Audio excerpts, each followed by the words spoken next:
ओम शांति भाई साहब, आप मुझे सुन पा रहे हैं?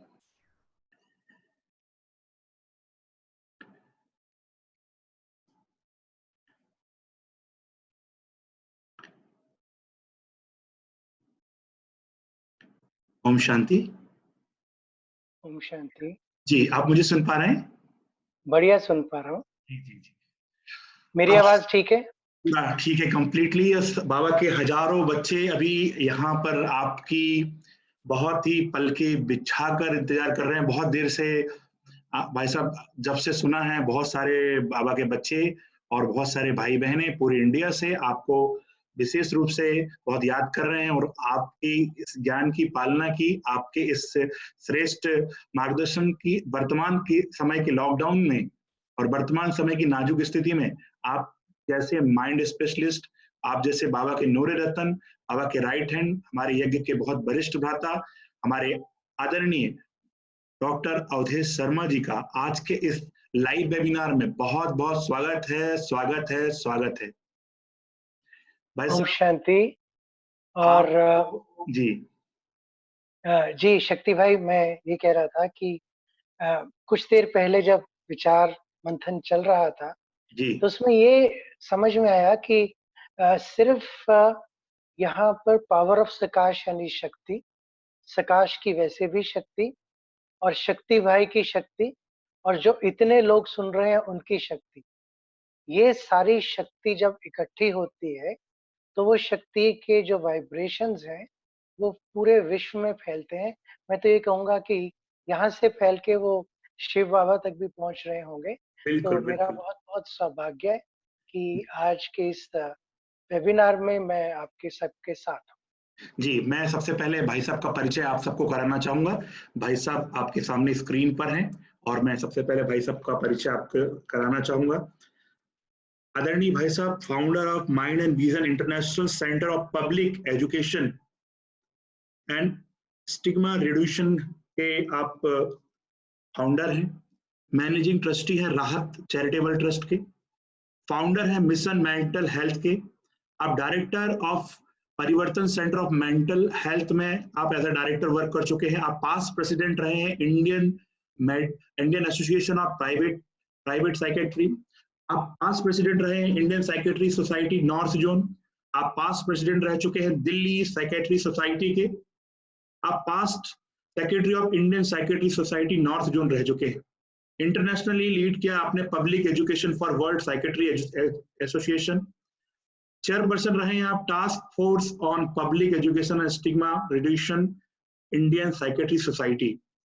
आप फाउंडर रह चुके हैं Indian association of biological psychiatry and Indian society of bipolar disorder. आप honorary member of world psychiatry association रहे हैं, life fellow Indian psychiatry society रहे हैं। इतना बड़ा बायोडेटा है। आप एजुकेशन से MBBS Maulana Azad medical college से आपने एमबीबीएस किया है। Diploma in psychological medicine national institute of mental health neuroscience Bangalore. Doctor of medicine silver jubilee gold medalist. बहुत सारे खूबियां से बाबा ने भरपूर किया है। बायोडेटा इतना बड़ा है, आधा घंटा बायोडेटा को एक्सप्लेन करने में लगेगा।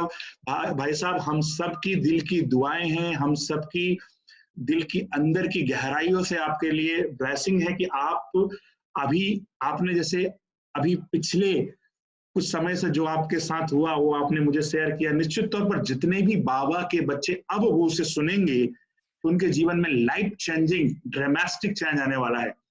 मैं जैसे ही आपके पिछले 3-4 महीने के अनुभव को मैंने सुना तो मेरे पैर के नीचे से जमीन अलग हो गई। मैंने महसूस कर रहा था कि क्या बाबा मदद कर रहा, आंखों से आंसू आ गए। इतना जबरदस्त बाबा की मदद का अनुभव आपने किया है और आपके आज के इस अनुभव से निश्चित तौर पर हम सभी बाबा की मदद का अनुभव कर पाएंगे। हमारे आदरणीय भ्राता बहुत ही सहज हैं, निर्माण है और आज का जिस टॉपिक पर हम बात करने वाले हैं बहुत ही इंपॉर्टेंट टॉपिक है। उसका नाम है भगवान के हाथ, साथ और प्यार का अनुभव। आज हमारे भाई साहब हमें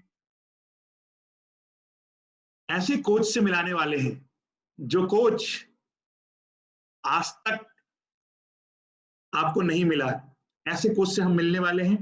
उस कोच का नाम है स्वयं परमात्मा। तो अगला टॉपिक हमारा ये रहेगा, make God your life coach. बहुत इंपॉर्टेंट टॉपिक है। चलिए आइए मिलते हैं आदरणीय भाई साहब से एक बहुत सुंदर प्रेजेंटेशन के साथ। भगवान के हाथ और साथ प्यार का अनुभव, make God your life coach. Most welcome भाई साहब।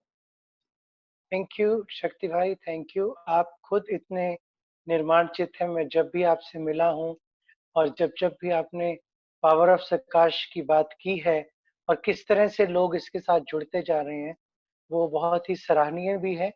और ये भी समझने की उसमें मुझे बात लगी कि किस तरह से लोगों के बीच में आज के समय में, खास तौर पर जबकि हम एक लॉकडाउन की स्थिति में हैं, लेकिन हम क्या अनलॉक अप कर सकते हैं?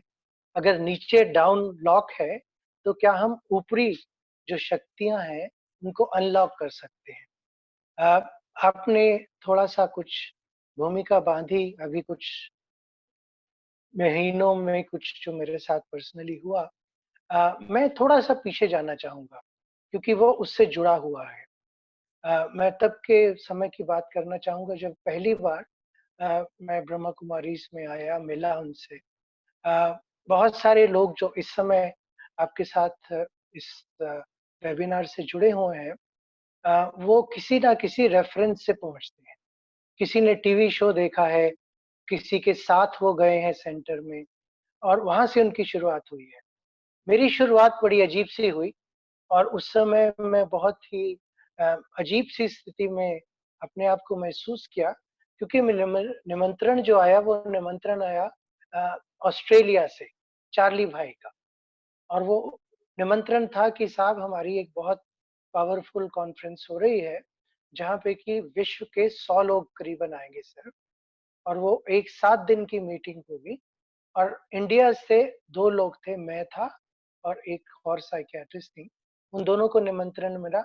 मैंने उससे पहले कभी कोई व्हाइट साड़ी नहीं देखी थी।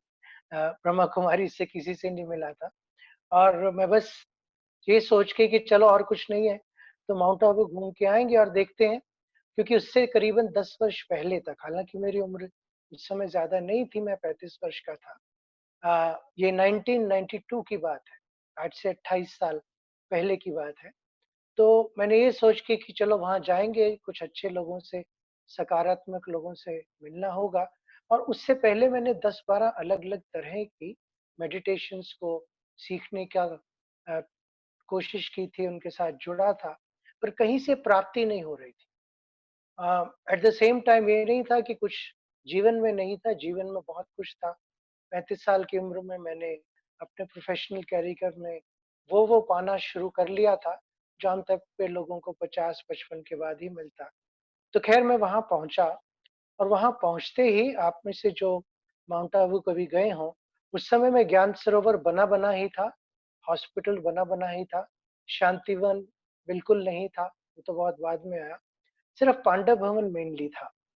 तो जैसे ही मैंने पांडव भवन के प्रांगण में पैर रखा, अगर आप में से कुछ ने वो देखा होगा कि कृष्ण को माखन खाते हुए एक बहुत बड़ी फ़ोटो है दीवार में, जी जी, जैसे हमने ही हम सबने एंटर देखा है। करते हैं। जी बिल्कुल। तो मैंने जैसे ही उस फ़ोटो को देखा, मेरे शरीर में एक अजीब-सी सिरहन-सी हुई और उसमें मेरे मन में पहला विचार आया that I have been here before. मैं पहले इस जगह पर आ चुका हूँ। और वो एक निश्चितता थी। उसमें ऐसे नहीं था कि अच्छा मैंने शायद ये फ़ोटो देखी है। पूरी जगह को महसूस करने के बाद मैंने कहा कि मैं ये पहले यहाँ आ चुका हूँ। हालाँकि मैं कभी न माउंट आबू गया था, न किसी से सुना था, न कोई पिक्चर देखी थी। अ, ये 7 दिन का था और मैं बहुत ही व्यस्त था। अपने जीवन में मसरूफ़ियत थी बहुत काम की। और मैंने कहा कि साहब 7 दिन तो नहीं मैं रुक पाऊँगा, मैं तो 5 दिन में जाना चाहता हूँ। और मैंने 5 दिन में जाने के लिए अपनी टिकट को कटवाने के लिए बार-बार उनको प्रेशराइज़ करना शुरू किया।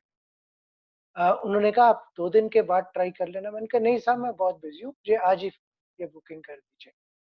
मुझे नहीं पता था कि आने वाले दिनों में क्या होने वाला है और मैं अपने उन भाई-बहनों से जो इस समय हमारे साथ जुड़े हुए हैं, ये कहना चाहता हूँ कि भगवान की कोई भी ऐसी चीज हो जो आपको मिल रही हो, या आपको मैसेज आए किसी भी अलौकिक प्रकार का, उस मैसेज को कम नहीं कीजिए, उससे शॉर्ट नहीं कीजिए, उससे मुंह मत फेरिए, क्योंकि फिर वो मैसेज बार बार नहीं आता।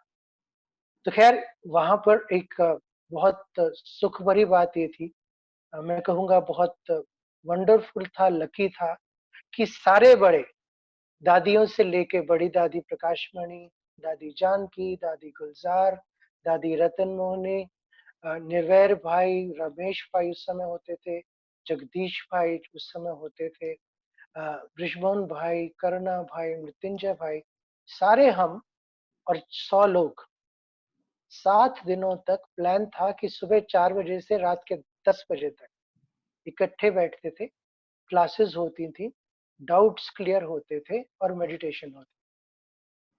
दूसरे दिन शाम को, और अब मैं ये कनेक्शन इसलिए बना रहा हूँ कि कुछ चीजें जो जीवन में होती हैं, वो बाद में आपके किस रूप में काम आने वाली है हमें पता नहीं होता, और हम सोचते हैं कि ये बड़ी साधारण सी बात है, लेकिन मेरे साथ एक असाधारण बात हुई। दूसरे दिन से मुझे अशरीरी स्थिति का एकदम अनुभव होने लगा। मुझे ऐसे लगने लगा कि जैसे मैं शरीर से बाहर हूँ। मुझे प्रीकॉग्निशंस होने लगी, जैसे को पूर्वाभास बोलते हैं। मुझे साथ ही साथ ये लगने लगा कि जो लोग सोचते हैं मुझे पता लग रहा था, और एक ब्लिसफुल स्थिति जिसको कहते हैं, जिसको कि रूहानी खुशी, अ, जैसे कि बयान नहीं की जा सकती, वो होने लगी। और मैं क्योंकि साइकियाट्रिस्ट हूँ, और मेरे दिमाग में साथ साथ ये भी चल रहा था कि तुझे कुछ हो गया है, तुझे शायद मेंटली डिस्टर्ब हो गया है, अ, तू शायद मेंटली स्टेबल नहीं है, जो तुझे ये एक्सपीरियंसेस हो रहा है। मैंने इन चीज़ों के बारे में सुना था, कई कॉन्फ्रेंसेस में अटेंड किया था, बाकी जितनी मेडिटेशन प्रैक्टिसेस थी उनमें भी सुना था, लेकिन हुआ मेरे साथ पहली बार। और तीसरे दिन मुझे ऐसे लगने लगा कि जैसे मैं उड़ रहा हूँ। हर चीज ऐसी थी कि जैसे सीधा बाबा की कृपा से अंदर जा रही है, दिमाग में भी और दिल में भी। और वो एक्सपीरियंस जो रहा वो 5 दिन तक लगातार चलता रहा। जैसे कि आपको कोई ब्लिस में, आपको कोई एक रूहानी खुशी में नहला रहा है। खैर, वो 5 दिन पूरे हुए, मेरे लिए बड़े अनूठे दिन थे। ऐसे ऐसे वंडरफुल लोगों से मिलने का मौका मिला। मैं जब वापस आया तो एक और बहुत बड़ा मेरे साथ एक्सपीरियंस रहा, और उसने मेरी इस फीलिंग को कि कोई स्पेशल बात है, वो पक्का कर दिया। मैं कभी-कभी दोस्तों के साथ या पार्टीज में ड्रिंक्स लेता था उस समय तक, और अगले दिन आया तो शाम को एक पार्टी थी। उस पार्टी में मुझे बियर ऑफर हुई। मैंने बियर का ग्लास मुंह में लगाया, और जैसे ही वो ग्लास लगाया और उसकी स्मेल आई, मुझे वॉमिटिंग होनी शुरू, और वो वॉमिटिंग बहुत देर तक चलती रही। उसके कुछ घंटों बाद मैंने महसूस किया कि आसपास के लोगों ने जो बियर या दूसरी चीजें उठाई हुई हैं शराब की, उसको मैं स्मेल भी नहीं कर पा रहा। और आज 28 वर्षों के बाद भी अगर कहीं दूर भी किसी ने ड्रिंक्स पिए हैं या उसकी स्मेल होती है, तो उसको मैं महसूस नहीं कर पाता, मुझे वहां से बाहर चले जाना पड़ता। मेरे लिए एक बहुत बड़ा एक्सपीरियंस इसलिए था क्योंकि उस समय तक मैं गवर्नमेंट ऑफ इंडिया के साथ उनके जो ड्रग अब्यूज और अल्कोहलिज्म के प्रोग्राम है, उनमें उनकी मदद करता था, और एडवाइजर था गवर्नमेंट ऑफ इंडिया का। और मेरी बहुत बड़ी प्रैक्टिस जो थी वो ये थी कि किस प्रकार से लोगों को शराब और दूसरे नशे छुड़ाए जा सके। और मेरे लिए ये अपने आप एक महसूसियत का कारण बना कि अगर आपकी मन की स्थिति शरीर से हटकर आत्मा की ओर चली जाती है, तो शरीर में भी ऐसे बदलाव आ सकते हैं जिसकी वजह से आप उन नशों से दूर हो सकते हो, क्योंकि वो नशा और बाकी सब नशों से बिल्कुल अलग और बिल्कुल ऊपर उठ के है। जब ये होना शुरू हुआ तो मेरे पास प्रमाण तो मिल गया, लेकिन अब मेरा जो साइंटिफिक माइंड था वो मुझे कहने लगा कि अच्छा, ये हो तो गया, लेकिन इसका साइंटिफिक प्रूफ क्या है। और वो जो मैंने उस समय फिर अपनी जो टीचर्स थी, खासतौर पे सिस्टर सरोज थी, शांति बहन थी, गीता दीदी थी जो वारसी में है आजकल, उनके साथ बहुत लंबी लंबी बातें होती। इसी दौरान में मेरे अंदर एक बड़ी अजीब सा बदलाव आना शुरू हुआ। मैं लोगों से मिलता था, लेकिन मिलने के बाद भी मुझे उनके साथ वो जो खुशी थी, वो रोजमर्रा की जिंदगी में नहीं होती थी। और मुझे ऐसे लगने लगा कि जीवन का पर्पस जो है वो कुछ अलग है।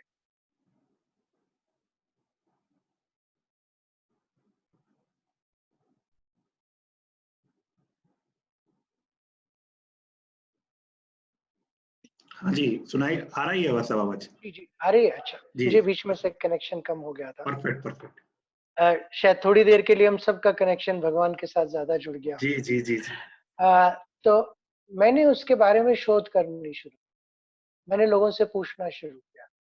आसपास के लोगों ने, खास तौर पे मेरे जो कुलीग्स थे, उन लोगों ने कहना शुरू किया कि अवधेश तुम बदल गए हो, तुम वो नहीं रहे हो। और सचमुच में अपने आप में ये बदलाव महसूस कर रहा था। लेकिन इन सब का मेरे जीवन में आने वाले समय में क्या मतलब होगा मुझे मालूम नहीं था। लेकिन वहां से एक जर्नी शुरू हुई। फिर बहुत खुशी की बात ये हुई कि उस जर्नी में मेरे साथ मेरी युगल जो है, जो कि खुद साइकोलॉजिस्ट है, वो भी जुड़ गई। उन्होंने भी कोर्स किया और उन्होंने भी बहुत लगातार साथ देते हुए कैसे इस नॉलेज को प्रवृत्ति में अपने घर में रहकर, अपने घर के सिद्धांतों के साथ, लेकिन खास ही खास अपने की जो लौकिक जीवन था हमारा उसमें, और जो हमारा प्रोफेशनल जीवन था साइकेट्रिस्ट और साइकोलॉजिस्ट का, उसमें कैसे लगाना है, उसकी शोध हमारी होनी शुरू हुई। और यहाँ पे मैं आपको एक और चीज बताना चाहूंगा कि करीबन 20 वर्ष पहले हमने पहली बार सोचा कि जो प्रोफेशनल्स हैं उनके लिए कोई प्रोग्राम करें। और 20 नहीं 25 वर्ष पहले, तो जब हमने सोचा कि प्रोग्राम करते हैं, बाकी दोस्तों ने कहा कि अरे इसके लिए कौन आएगा, अध्यात्म को कौन सुनना चाहता है। अरे बहुत साल पहले की बात नहीं। लेकिन जब हमने इंडियन साइकेट्रिक सोसाइटी की एनुअल कॉन्फ्रेंस में ये सिंपोजियम किया, तो वो सिंपोजियम सबसे ज्यादा लाभकर सिद्ध हुआ। उसमें 50 लोगों के लिए हॉल था और वो हॉल खचाखच भर के, करीबन 150 लोग थे। हमें दरवाजे खोलने पड़े, क्योंकि लोगों में, प्रोफेशनल्स में इसके बारे में बड़ी उत्सुकता थी।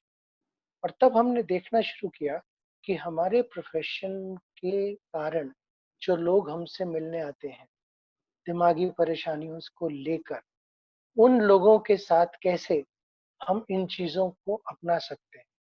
और वहां से जर्नी शुरू हुई जो बाबा ने शुरू कराई थी 28 साल पहले, कि किस प्रकार से मानसिक तकलीफों के लिए अध्यात्म एक बहुत बड़ी ताकत है।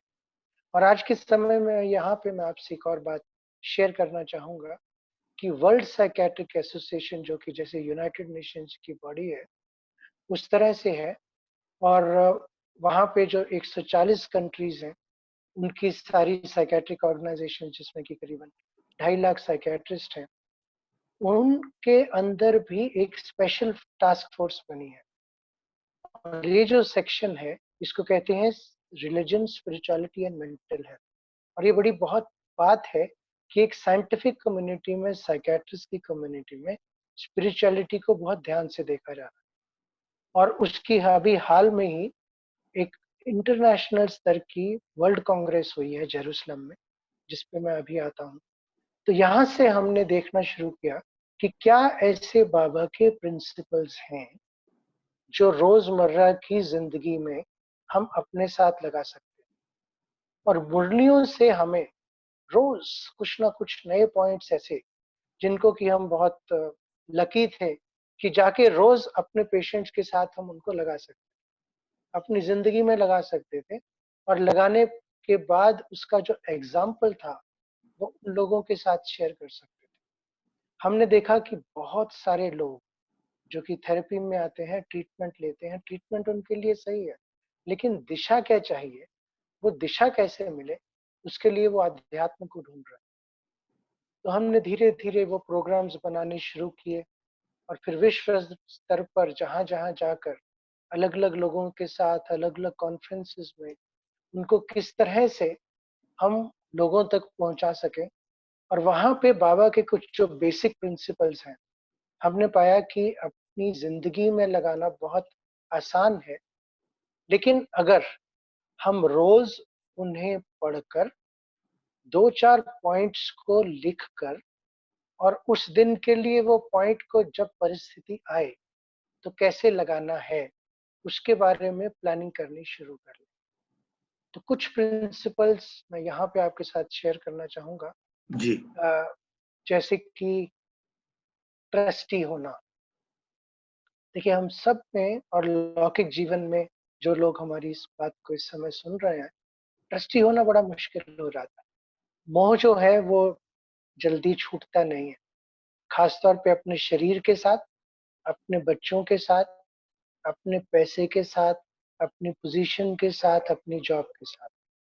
लेकिन बाबा बार-बार कहते हैं कि ट्रस्टी हो। ये नहीं सोचो कि मैं कर रहा हूँ। और वहाँ पे अगर हम बाबा का हाथ पकड़ लें और वहाँ पे बाबा को कहें कि बाबा आप गाइड करो कि हमें किस दिशा में जाना है, मेरे लिए क्या सही है। जिस दिन आप बाबा को हाथ देते हैं, पहले बाबा टेस्ट करता है कि आप कितने दिन तक हाथ पकड़े रखो। लेकिन जिस दिन उसे लगता है कि ये बच्चा लंबे समय तक मेरा हाथ पकड़ के रखने वाला है, तो बाबा आपका हाथ पकड़ लेते हैं। और जिस दिन बाबा आपका हाथ पकड़ लेते हैं, तो फिर वो हाथ छूटता नहीं, क्योंकि फिर आप बाबा के इंस्ट्रूमेंट बन जाते हैं, बाबा को आपकी जरूरत हो जाती है। तो वहां पे आपका हाथ बाबा के हाथ, लेकिन बाबा का हाथ आपके द्वारा पकड़ के आपकी जिंदगी को एक लाइफ कोच के रूप में वो आगे ले जाना शुरू कर। दूसरी चीज जो हमने पाई कि किस तरह से हर स्थिति में हम बाबा को साथ रख पाते। देखिए साथ रखना बाबा को कोई मुश्किल काम नहीं है। अगर मैं डॉक्टर हूँ तो मुझे हमेशा लगता है कि मैं डॉक्टर हूँ, चाहे मैं कुर्ते पजामे में हूँ या मैं पैंट में हूँ या क्लिनिक में हूँ या सड़क पे हूँ, मुझे उस चीज का आभास है। अगर बाबा भगवान मेरे साथ है और हमेशा साथ रहेगा और मैं बार बार अपनी बागडोर उसको दे देता हूँ और जब जरूरत पड़ती है वो आ जाता है, तो फिर ये स्थिति जो है, ये अनुभव जो है, ये परमानेंट होना शुरू हो जाता जी। है। फिर हमें कहने की भी जरूरत नहीं पड़ती। फिर जब चाहे बाबा हमारे साथ है। रात को नींद भी खुली तब भी पता है कि बाबा साथ है। शुरू-शुरू में मुझे कई बार ये महसूस होता था कि 700 करोड़ लोग हैं, तो बाबा किन-किन के साथ होगा? और शायद कई लोगों ने भी सोचते होंगे कि अरे! बाबा मेरे लिए क्या एक्सक्लूसिव बैठा है। हुँ, हुँ। क्योंकि हम जिस तरह से बात कर रहे हैं एक-दूसरे के साथ, इस समय इंटरनेट पे करोड़ों लोग एक-दूसरे के साथ जुड़े हुए हैं। लेकिन जो इंटरनेट है, वो सबको प्रोवाइड कर रहा है जो-जो उनकी ज़रूरतें हैं, जी। जिस-जिस प्रकार से उनको यूज़ करना है। तो उसी तरह बाबा है। बाबा हर बच्चे के लिए जो अपना उसको साथ रखना चाहता है, बाबा इमीडिएटली पहुँच जाता है। और यहाँ पे तो 3G, 4G अब शायद 5G आएगा, तो उसकी लिमिटेशंस हैं।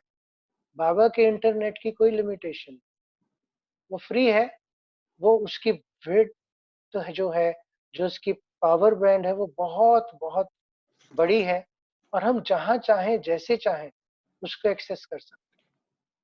बाबा की साथ होने की एक बहुत बड़ी मेरे ख्याल से जो पर्सनल हमने महसूस किया कि जो बाबा की श्रीमत है, उसके लिए आप बाबा को साथ रखेंगे, बाबा हमेशा आपके साथ। लेकिन अगर हम श्रीमत से भटक कर या मनमत लगाकर या परमत को सुनकर फिर बाबा का साथ चाहेंगे, तो उस समय बाबा साइलेंट है। बाबा चाहे छोड़ के नहीं जाएगा, फिर वापस आ जाएगा, लेकिन उस समय में बाबा आपके साथ नहीं। तो इसलिए एक बहुत आसान सा तरीका है ये चेक करने का कि जो मैं कर रहा हूँ वो सही है कि नहीं। जी। वो ये है कि जब आप कुछ कर रहे हैं और वो चीज़ बहुत सही रूप से हो रही है, बिना किसी विघ्न के हो रही है, ऐसे लग रहा है कि आप फ्लाइंग स्टेज में हैं, तो इसका मतलब बाबा आपके साथ है। इसका मतलब है आप श्रीमत के साथ।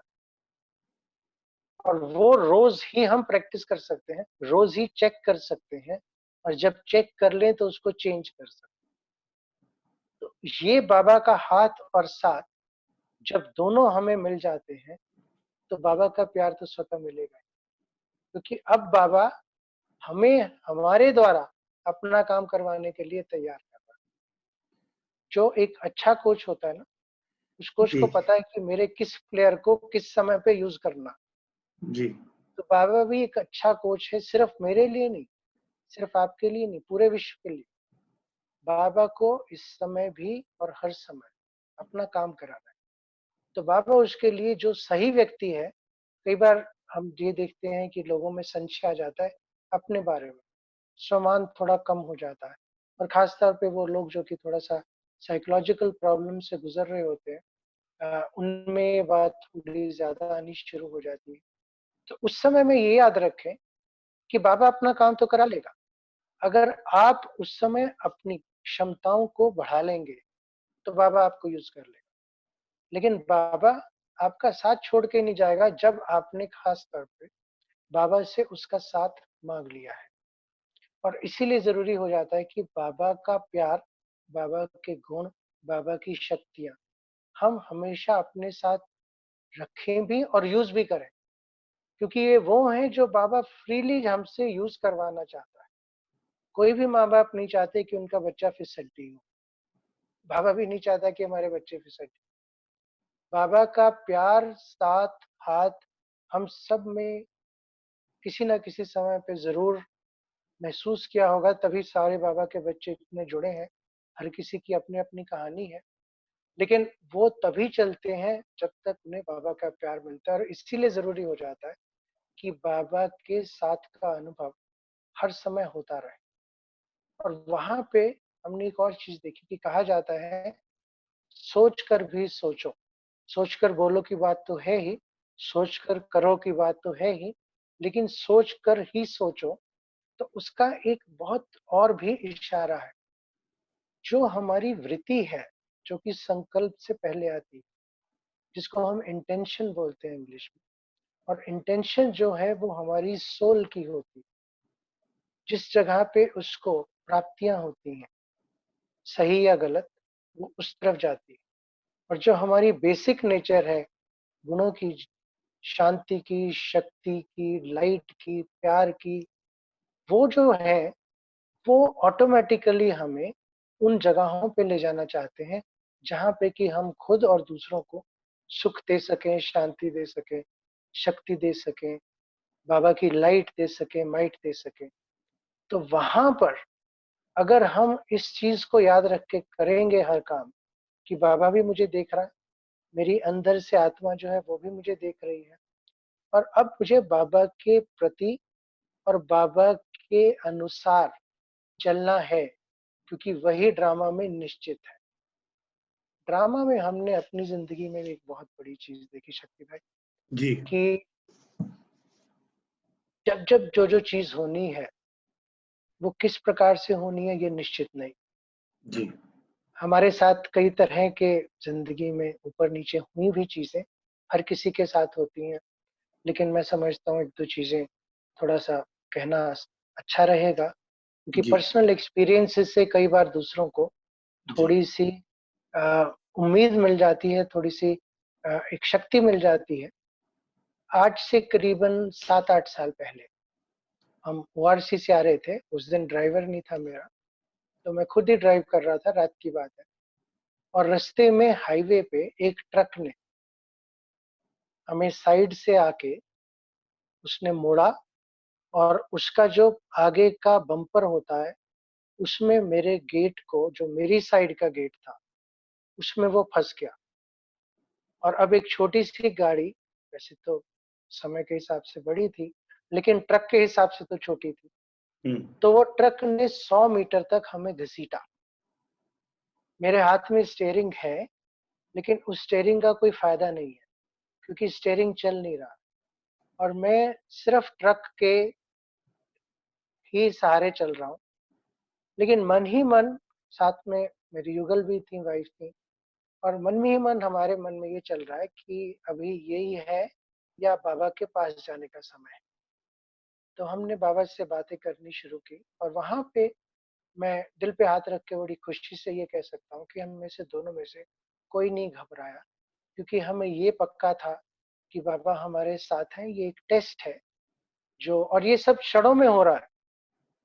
और 100 मीटर के बाद अचानक वो ट्रक ने मोड़ा और गाड़ी जैसे उससे छूट गई और हम रोड के ऊपर फ्लैट आ गए। लेकिन मेरा साइड का जो दरवाज़ा था, वो अपने साथ लेके ट्रक आगे चला गया।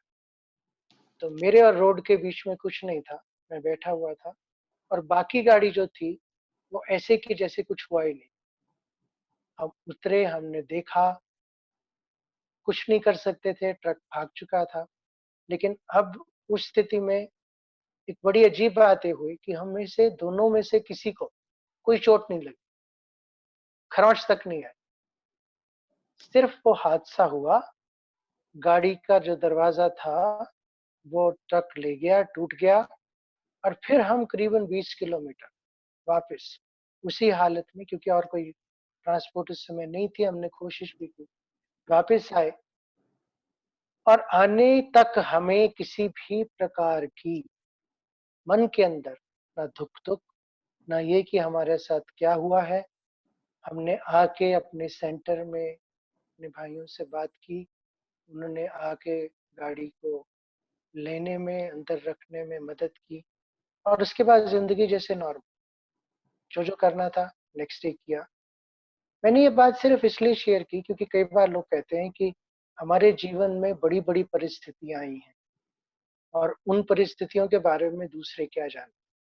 हर किसी के जीवन में परिस्थितियाँ आती हैं।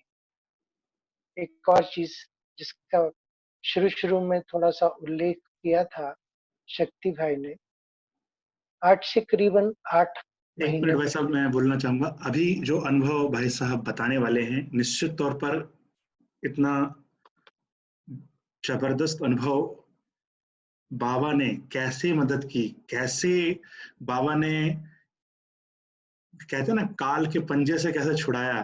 तो बाबा तो है ही मास्टर, हम हैं मास्टर महाकाल, बाबा हमारा महाकाल है, वैद्यनाथ है। तो कैसे बाबा ने मदद की, और ये प्रैक्टिकल अनुभव जिसको हम बहुत खतरनाक बीमारी मानते हैं, कैंसर, उस बीमारी का ये अनुभव है।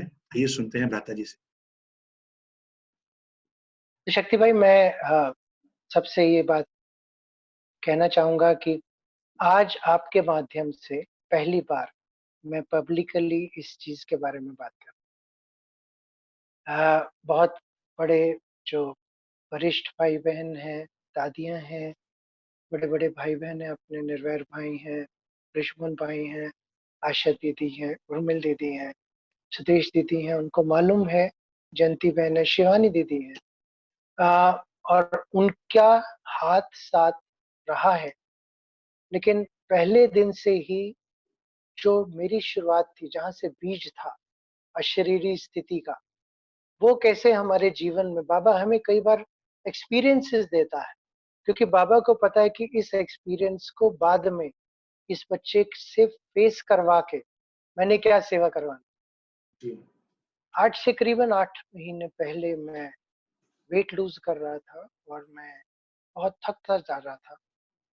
लेकिन एक आदत है काम करने की और हमने कभी भी जो भी हो जाए, बाबा के काम को और प्रोफ़ेशनल काम को करने में कभी भी ऊपर-नीचे नहीं हुए हैं। लेकिन अगस्त की बिगिनिंग की बात है 2019 में, जब अचानक मुझे दर्द होने लगा सिर में, जो कि पहले जीवन में कभी नहीं हुआ था।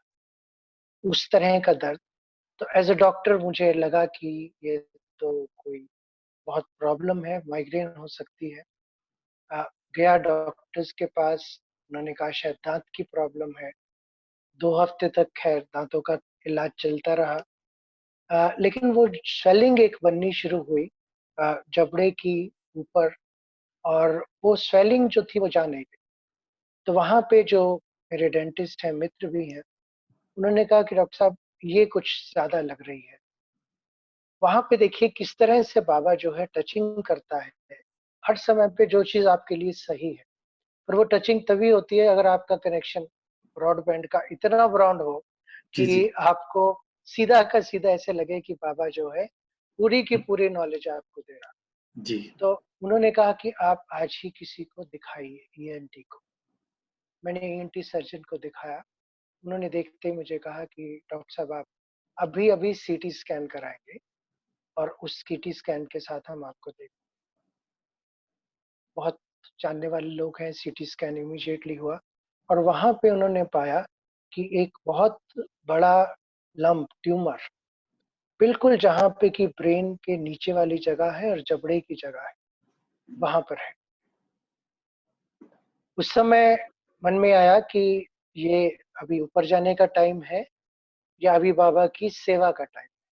जी और ये बात कुछ सेकंड्स के लिए आई हो और ऐसे में आपको मालूम ही है कि पचासों तरह की आपको राय मिलती है, खास तौर पे अगर आप डॉक्टर हो इतने समय से।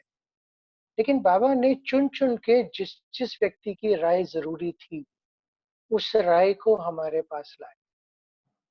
किसी ने कहा कि साहब आप इमीडिएटली ये काम कीजिए कि आप पेट एमआरआई कराएँ और पेट एमआरआई वैसे कि आमतौर पे इसके लिए ज़्यादातर नहीं करते लोग। एक नीडल लेके वहाँ से एफएनएसी जिसको बोलते हैं, वो उसमें ये देखते हैं कि किस तरह का ये ट्यूमर है और उसका आगे क्या करना। तो पेट एमआरआई हुआ और पेट एमआरआई की जैसे ही रिपोर्ट आई, तो पता लगा कि कैंसर ऑलरेडी पूरे शरीर में फैल चुका है, जिसको कि स्टेज 4 बोलते हैं और उसकी वजह से ही ये सारे सिम्पटम्स हो रहे थे। लेकिन एक मुश्किल की बात ये थी कि अब अगर वहाँ से हम थोड़ा-सा भी टिश्यू लेते हैं, तो अगर वो फेस से लेते हैं, तो वो ब्रेन में जा सकता है और अगर बैक से लेते हैं, तो जहाँ पे कि रीढ़ की हड्डी है, वहाँ पे उसमें डैमेज हो सकता है।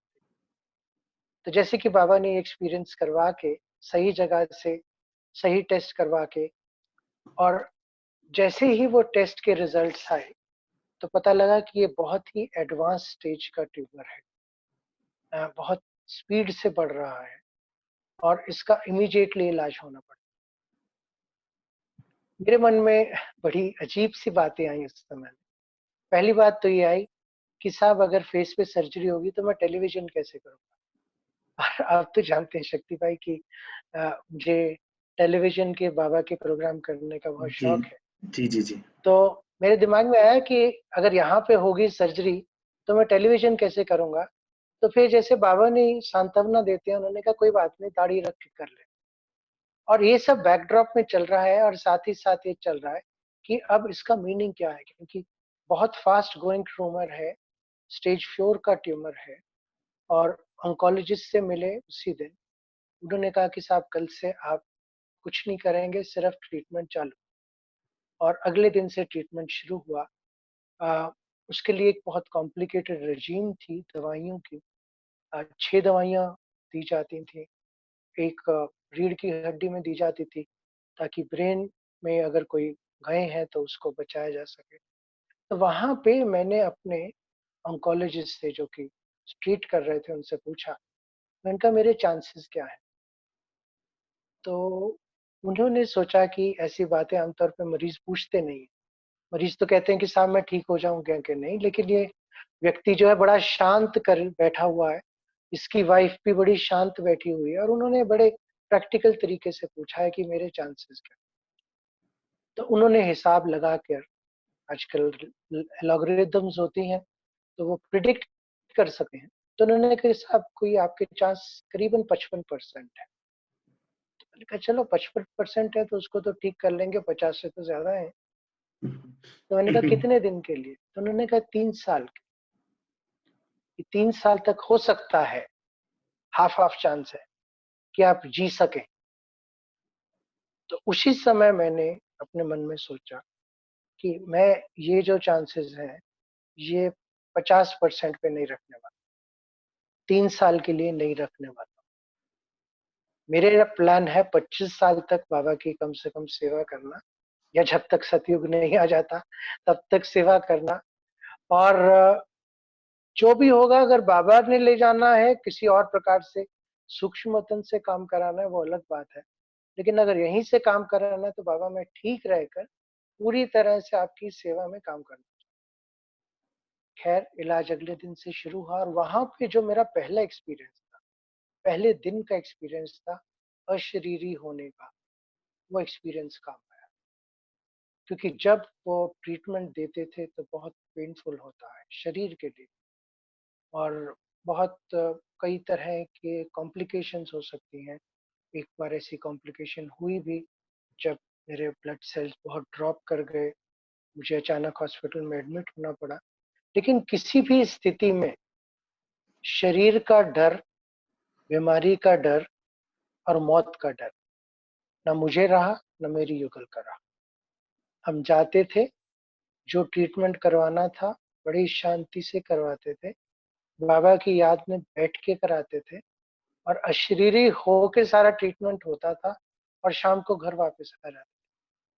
जो ट्रीटमेंट था, डॉक्टरी सलाह थी, वो पूरी की, लेकिन जो स्थिति थी वो एक दिन भी नहीं डोली। तो तीसरी बार जब पहुंचे तो मैंने डॉक्टर से तब पूछा कि डॉक्टर साहब आपके ख्याल से मेरा ट्रीटमेंट कैसा चल रहा? तो उन्होंने कहा आप ठीक हो जाओ। तो मैंने उनसे पूछा क्यों, आपको कैसे मालूम? आपने कोई उसके लिए तो स्पेशल टेस्ट नहीं किया है कि मेरी फ्यूचर की चांसेस क्या है, प्रोग्नोसिस क्या है? उन्होंने कहा जिस तरह से आप शांत स्थिति से, आप और आपकी वाइफ आते हैं, ट्रीटमेंट कराते हैं और पूरे समय कोई कंप्लेंट नहीं करते, कोई फिजिकल प्रॉब्लम की बातें नहीं बताते, आप उपराम दिखते हैं। तो वो जो आपकी मन की स्थिति है, उस स्थिति की वजह से मुझे लगता है कि आप ठीक हो जाओ। जी। और तीसरी बार जब हमारा ट्रीटमेंट हुआ तो उसके बाद जिसको मिड साइकिल टेस्टिंग कहते हैं वो करवाई 3 महीने के बाद, करीबन अक्टूबर में करवाई। और वो जब करवाई तो मिरेकल ये रहा कि आकर जो ट्रीटिंग डॉक्टर थी, डॉक्टर संगीता, उन्होंने कहा कि आपका सारे के सारे कैंसर के सेल्स पूरे शरीर से गायब हो चुके हैं। थैंक्स बाबा। थैंक्स बाबा। और हमारे लिए ये एक बहुत ही सुखद की घड़ी इसलिए थी कि जो हम एक तरह से एक्सपेरिमेंट कर रहे थे अपने साथ कि परिस्थिति कितनी भी बड़ी हो, बिना डरे अगर आप चाहें तो बाबा के साथ और बाबा के हाथ और बाबा की शक्तियों को यूज करके आप उससे पार हो सकते हैं।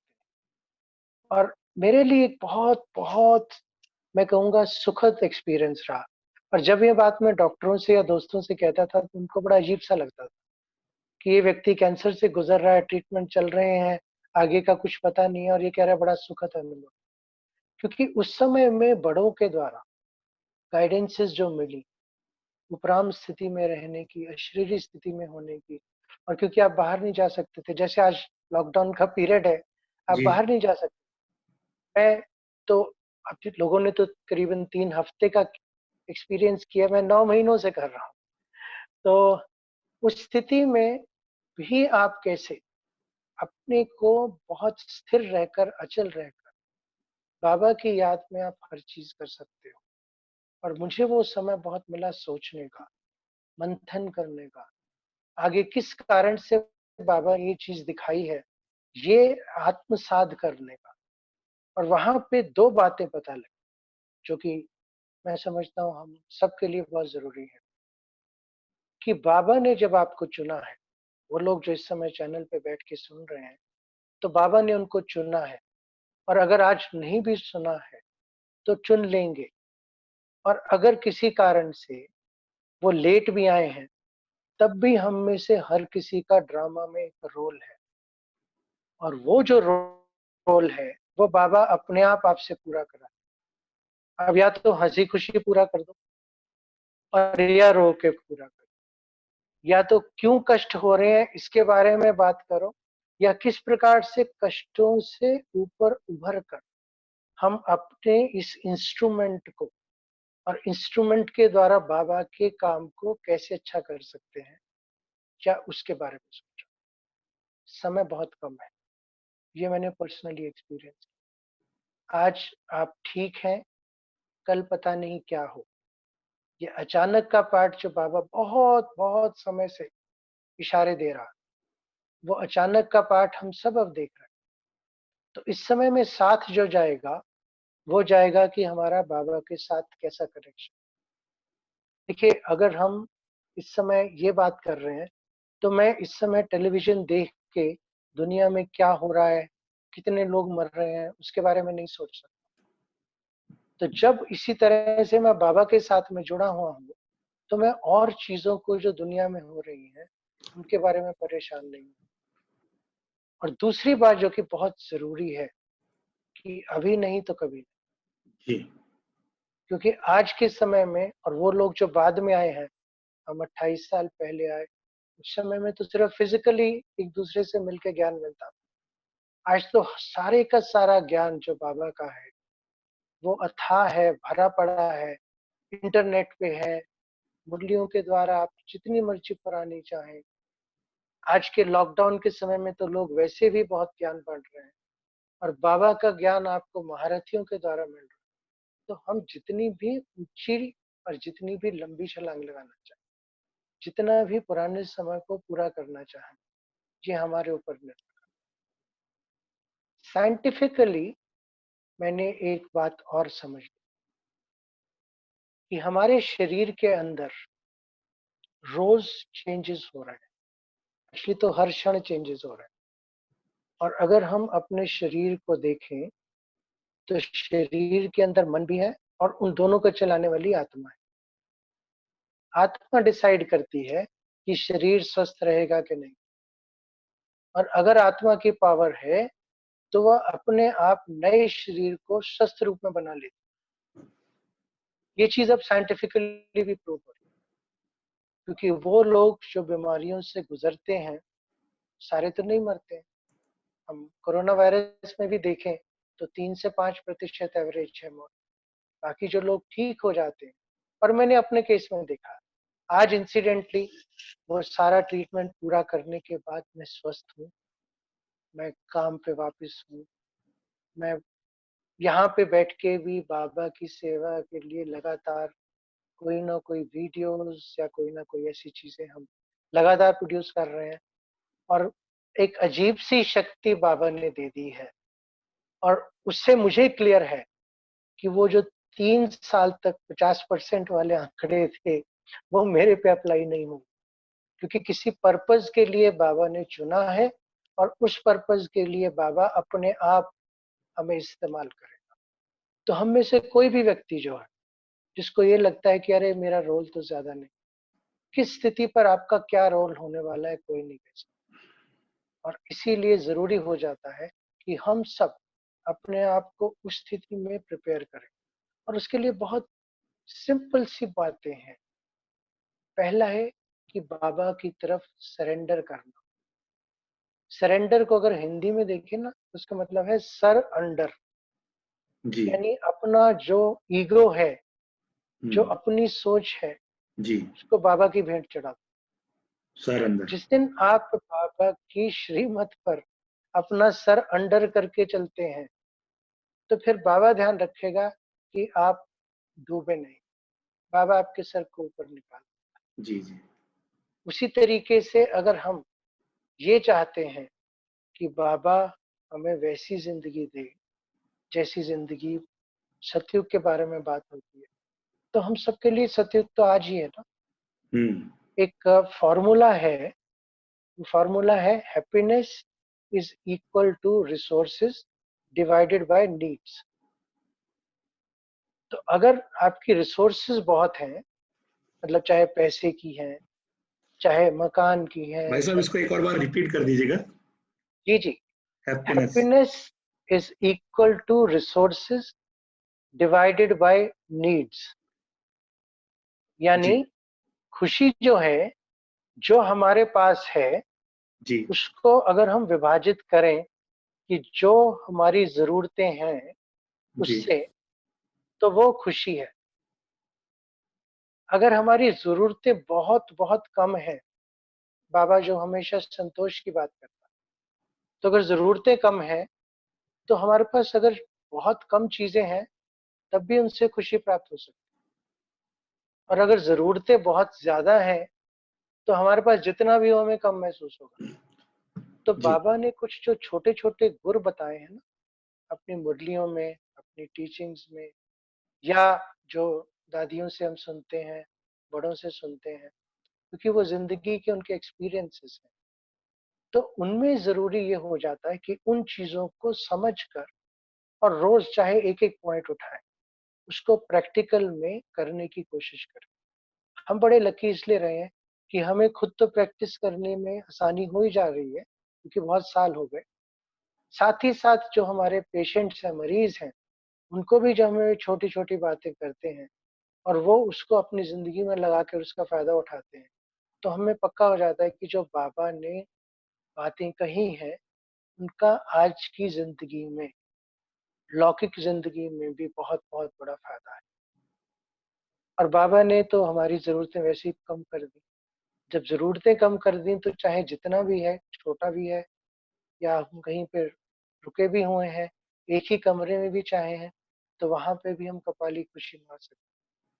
और एक तरीके से बाबा ने जब अंदर जाना शुरू कर दिया, अंदर जाने के तरीके बता दिए, तो फिर हमें बाहर जाने की तो ज़रूरत वैसे ही कम पड़ जाती। तो चाहे वो लॉकडाउन हो, चाहे वो हमें एकांत का मौका मिले, तो जब वैसा हो रहा है, तो कई लोग जो इस समय बहुत बेचैन हो रहे हैं कि जैसे उनकी पूरी दुनिया खत्म हो गई क्योंकि वो घर से बाहर नहीं निकल सकते। भाई साहब, किसी ने बाबा कहा ने है तो वो कि अंदर जाने के लिए तरीके दे दिए। जी, अंदर जाने के लिए एक बात याद आ रही है। किसी ने कहा है कि भीतर गया मैं भीतर गया मैं भी तर गया मैं भीतर गया मैं भी तर गया। तो अभी लॉकडाउन में भीतर जाने की बात जो कर रहे हैं, बहुत ही इस पर जरूर प्रकाश डालिएगा। देखिए, भीतर जाने में कई लोगों को, वैसे एक और बात बता दूँ, जो कि बहुत समय से प्रैक्टिस नहीं करते हैं, और बाबा ने बार-बार कहा है कि बच्चे, जब बाहर की स्थिति नाज़ुक होगी, तो आपको अपने भीतर जाकर बाबा के कनेक्शन को और गहरा करना पड़ेगा। लेकिन उसके लिए बहुत लंबे समय की प्रैक्टिस चाहिए। तो क्योंकि वो प्रैक्टिस अब हमें भीतर रहकर भीतर जाने की मिल रही है, तो भीतर जाने में 3 चीज़ें हमें बहुत ज़्यादा ध्यान रखने की है, कि जब हम भीतर जा रहे हैं, तो बाहर ना जाएँ। बाहर मतलब मन से बाहर ना जाएँ। क्योंकि कई बार क्या होता है कि हम सोचते हैं कि अरे हम तो चलते-फिरते मेडिटेशन कर रहे हैं। लेकिन उस समय में बैठकर एकांत में किसी चीज़ पे फ़ोकस करके, बाबा का विचार सागर मंथन करके, बाबा की पावर्स को अपने साथ लेकर और उन पावर्स को महसूस करना पहला स्टेप। और उस समय में आप जितना एकांत में होंगे, जितना स्थिर होंगे, जितना अचल होंगे, वो आपके लिए ज़रूरी है। और जितना वो होता जाएगा, उतना आपको मज़ा आना शुरू। दूसरी चीज़ कि अपने आप को रोज़ चेक करें कि इस भीतर जाने से मुझे क्या प्राप्ति हुई। देखिए, चाहे बाहर की कोई काम हो, बाहर के रिश्ते हों, या जब हम भीतर जा रहे हैं, जब तक उसमें प्राप्ति नहीं होती, तब तक मज़ा नहीं आता, इंसान ज़्यादा देर तक चल नहीं पाता।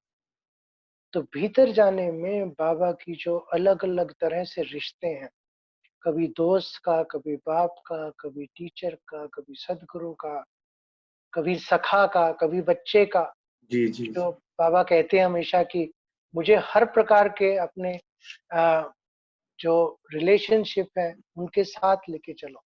तो उसके साथ हम एक्सपेरिमेंट कर सकते हैं। अपनी अलग-अलग स्थितियों का हम एक्सपेरिमेंट कर सकते हैं। और उसमें जितनी क्रिएटिविटी होगी, आजकल बात चल रही है कि साहब हर काम में मौका मिला है, क्रिएटिव हो जाइए। अपने लौकिक काम में भी क्रिएटिव हो जाइए, खाने बनाने में भी क्रिएटिव हो जाइए। तो वो क्रिएटिविटी जितनी भी होगी, और वहाँ पर जो हम रोज़मर्रा की ज़िंदगी में कर रहे हैं, चाहे आप ऑफ़िस का भी काम कर रहे हैं, तो बाबा को साथ में उठा लीजिए कि अच्छा चलो ये लेटर ड्राफ्ट करनी है, बाबा मुझसे जो गलती होगी ना आप ठीक कर देना। और उसका मैं एक बहुत बड़ा सीधा-साधा साइंटिफिक और साइकोलॉजिकल कारण भी बता दूँ कि जब आप अपने आप को किसी और के साथ बैठकर उसकी मदद से कोई कार्य कर रहे होते हैं, तो वो कार्य आप ज़्यादा जल्दी कर पाते हैं। कॉन्फिडेंस आ जाता है कि कोई और व्यक्ति है, जो मेरे कार्य को मेरे साथ देख रहा है, और बाबा तो वैसे ही ऑल नोइंग है। तो जब आपको ये महसूस होता है हर काम में, चाहे ऑफ़िस का काम कर रहे हैं, चाहे खाना बना रहे हैं, चाहे बच्चों से बात कर रहे हैं, चाहे रिश्तेदारों से कर रहे हैं, तो क्या सही है, क्या नहीं है, इसको चेक करने के लिए बाबा को अपना साथी बना लें, साथ बिठा लें, साथ ले चलें। तो जब वैसा होगा, तो बाबा की प्रेज़ेंस भी आपको हमेशा रहेगी, और उस प्रेज़ेंस के साथ-साथ बाबा की गाइडेंस भी मिलती जाएगी। वो वहाँ पे लाइफ़ कोच का काम करेगा कि बच्चे ये तेरे लिए ठीक नहीं है। और हमने अपनी ज़िंदगी में हमेशा पाया है कि जो चीज़ ठीक नहीं होता, बाबा पहले से आपको आगाह कर देता है। लेकिन अगर आपकी बुद्धि पूरी तरीके से क्लियर है बाबा के साथ, तो अगर वो धीरे-धीरे, धीरे-धीरे, धीरे-धीरे क्लियर होती जाती है, महीन होती जाती है, तो बाबा का साथ आपके साथ चलता रहेगा। और तीसरी चीज़ कि जब ये हो रहा हो, तो उसी के साथ-साथ कहीं न कहीं ये भी चेक करें कि मेरी जीवन की जो दिशा है, मैं जो करना चाहता हूँ या बाबा मुझसे करवाना चाहते हैं, बाबा की मुझसे क्या अपेक्षा है? बाबा ने अगर कोई गुण मुझे दिए हैं, आपको दिए हैं, हमारे जो श्रोता हैं उनमें से लोगों के अथाह गुण होंगे। कई लोग होंगे जो किसी एक काम में बहुत अच्छे होंगे, दूसरे दूसरे में होंगे। तो बाबा ने उन कारणों से उन बच्चों को पिक किया है। हो सकता है कि कोई माता बैठी सुन रही हो, जो कि बहुत अच्छा खाना बनाती है। हम्म, बाबा ने कभी उसको उस चीज़ के लिए यूज़ करा। किसी बच्चे के एक्सपीरियंसेस बहुत अच्छे हैं, बाबा ने उसको उसके लिए यूज़ करा। बाबा ने किसी और के द्वारा काम कराना है, लेकिन बच्चा बीच में माध्यम है, तो वो बच्चा जो बैठा इस समय सुन रहा है, वो माध्यम बनने वाला है। तो अपने आप को छोटा ना समझें, क्योंकि अगर बाबा ने आपको चुना है, तो आपसे बड़ा कोई हो नहीं सकता। तो वो फीलिंग अगर लेके चलें कि मेरा लक्ष्य क्या है और अब बाबा मुझे क्या डायरेक्शन दे रहे हैं, तो जो वैसे होगा, तो एक तरह से परमानेंटली आपकी और बाबा की रूह-रुहान चलती रहेगी, और जब वो रूह-रुहान चलती रहेगी, तो वहाँ पे गाइडेंस मिलती रहेगी। देखिए, एक जो अच्छा कोच होता है ना, वो ये नहीं देखता कि आप इस समय कितने अच्छे हैं, वो आपकी खूबियाँ ये देखता है कि फ्यूचर में जाके आपने उसके लिए, उसकी टीम के लिए कितना अच्छा काम करा। तो बाबा भी एक तरह से हम सबकी एक टीम बना रहा है, जी जिस जी जी। टीम में हम दूसरों लोगों के लिए एग्ज़ाम्पल बन सकें। आज के समय में स्पेशली जो नाज़ुक स्थिति है, हम कोर्स एक्सपीरियंस कर रहे हैं बाबा के साथ का, बाबा के हाथ का, और हमें अंदर जाने का मौका मिल रहा है। लेकिन साथ ही साथ बाहरी रूप से देखें, तो लोगों के लिए स्थिति बहुत भयावह है, और वहाँ पे बाबा एक और इंडिकेशन देता है कि बच्चे तुम विश्व कल्याणकारी हो, स्वयं कल्याणकारी नहीं हो। वहाँ पे हम जिस भी रूप में, और पावर ऑफ प्रकाश बहुत एक अच्छी जो मदद कर रहा है कि लोगों की मनसा सेवा के द्वारा जितनी शांति और शक्ति उनको प्रदान कर सकता है वो कर रहा है। लेकिन साथ ही साथ हमें अपने संबंधों में या किसी स्थूल रूप में अगर हम किसी की मदद कर सकते, तो वहाँ भी रोल मॉडल बनना है, वहाँ भी एग्जाम्पल बनना है। बाबा ने कभी नहीं कहा कि बच्चे भूखे को खाना नहीं खिलाओ, या जिसकी मदद कर सकते हो वो नहीं करो, किसी को कपड़े दे सकते हो वो नहीं दो। तो ऐसे समय में हम बच्चों को अपनी स्थिति को भी बढ़ाना है, और अपनी जो सामर्थ्यता है उसको भी बढ़ाना है, ताकि हम दूसरों के लिए रोल मॉडल बन सकें। हमारे पास आने दो वाले शक्तियां, समय में भाई भाई साहब, हमारे पास दो शक्तियां हैं। एक तो फिजिकली, जैसे दुनिया के लोग सभी कर रहे हैं, वो तो हेल्प कर ही रहे हैं, पर हम साथ साथ एडिशन सकाश भी दे सकते हैं, हम डबल पावर से हेल्प कर सकते हैं सभी की। जी, और एक्चुअली हम एक तीसरे रूप से भी बहुत बड़ी शक्ति हैं, जी जी और वो शक्ति है रोल मॉडलिंग की शक्ति। जी। हम जब अपनी स्थिर स्थिति में, अचल स्थिति में, परिस्थितियों से ना डरकर स्वस्थिति को बनाए रखते हैं, जो मैं आपसे पर्सनल एग्जांपल अभी अपने कैंसर का दे रहा था। मैं दिसंबर के महीने, यानी 4 महीने कैंसर होने के बाद, कैंसर का ट्रीटमेंट पूरा नहीं हुआ था, लेकिन उस समय में वर्ल्ड कांग्रेस हुई on spirituality and mental health, आध्यात्म और दिमागी संतुलन की, दिमागी बीमारियों की, किस तरह से उसको सुचारू रूप से समावेश किया जाए। और वो पहली इंटरनेशनल कांग्रेस थी, और उस कांग्रेस का मैं एक्चुअली इंटरनेशनल ऑर्गेनाइजिंग चेयरपर्सन था। और वो भी बाबा की ही गिफ्ट है कि बाबा ने उस स्थिति तक पहुंचाया। और मैं पहले ही दिन से अपने ऑन्कोलॉजिस्ट से पूछता रहता था कि क्या मैं इज़राइल जा सकूंगा, क्या मैं वो जाके कॉन्फ्रेंस अटेंड कर सकूंगा, क्योंकि मुझे ये मन में उम्मीद थी कि मैं जाके किस प्रकार से बाबा की सेवा हो रही है। और वहां पे हमारे 4 प्रेजेंटेशन थे। सिस्टर गायत्री जो थी यूनाइटेड नेशंस की, उनको हमने इनवाइट किया था। उन्होंने आके प्लेनरी स्पीच देनी थी। डॉक्टर सुजाता मेरी युगल हैं, उन्होंने राजयोगा को थेरेपी में कैसे लाना है उसके बारे में स्पीच दी। मैंने जो हमारा 30 साल का ब्रह्म कुमारी का एक्सपीरियंस था उसके बारे में बात करनी थी। तो मैं अपने डॉक्टर से पूछता रहता था कि मैं क्या इज़राइल जा पाऊंगा। और वो मुझसे हर बार पूछते थे कि ज्यादातर पेशेंट तो ये पूछते हैं कि मेरे को ये तकलीफ हो रही है, मैं ठीक हो पाऊंगा कि नहीं, मेरा इलाज कब पूरा होगा, और आप ये पूछ रहे हैं। तो मैंने उनसे ये कहा कि मैं अगर बेहतर हूं तो मैं अपने रोल मॉडल के द्वारा जाके दूसरों तक इस बात को कह पाऊं।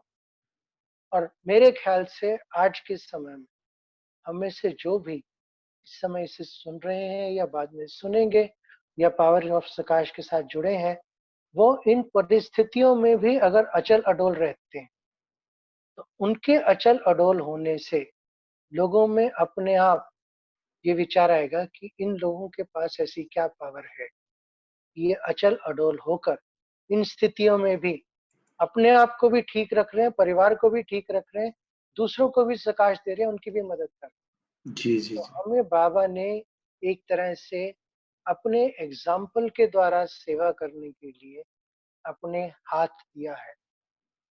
और अगर हम वो कर सकेंगे तो जरूर दूसरे लोग भी इसको आगे बढ़ाने के लिए आकर्षित।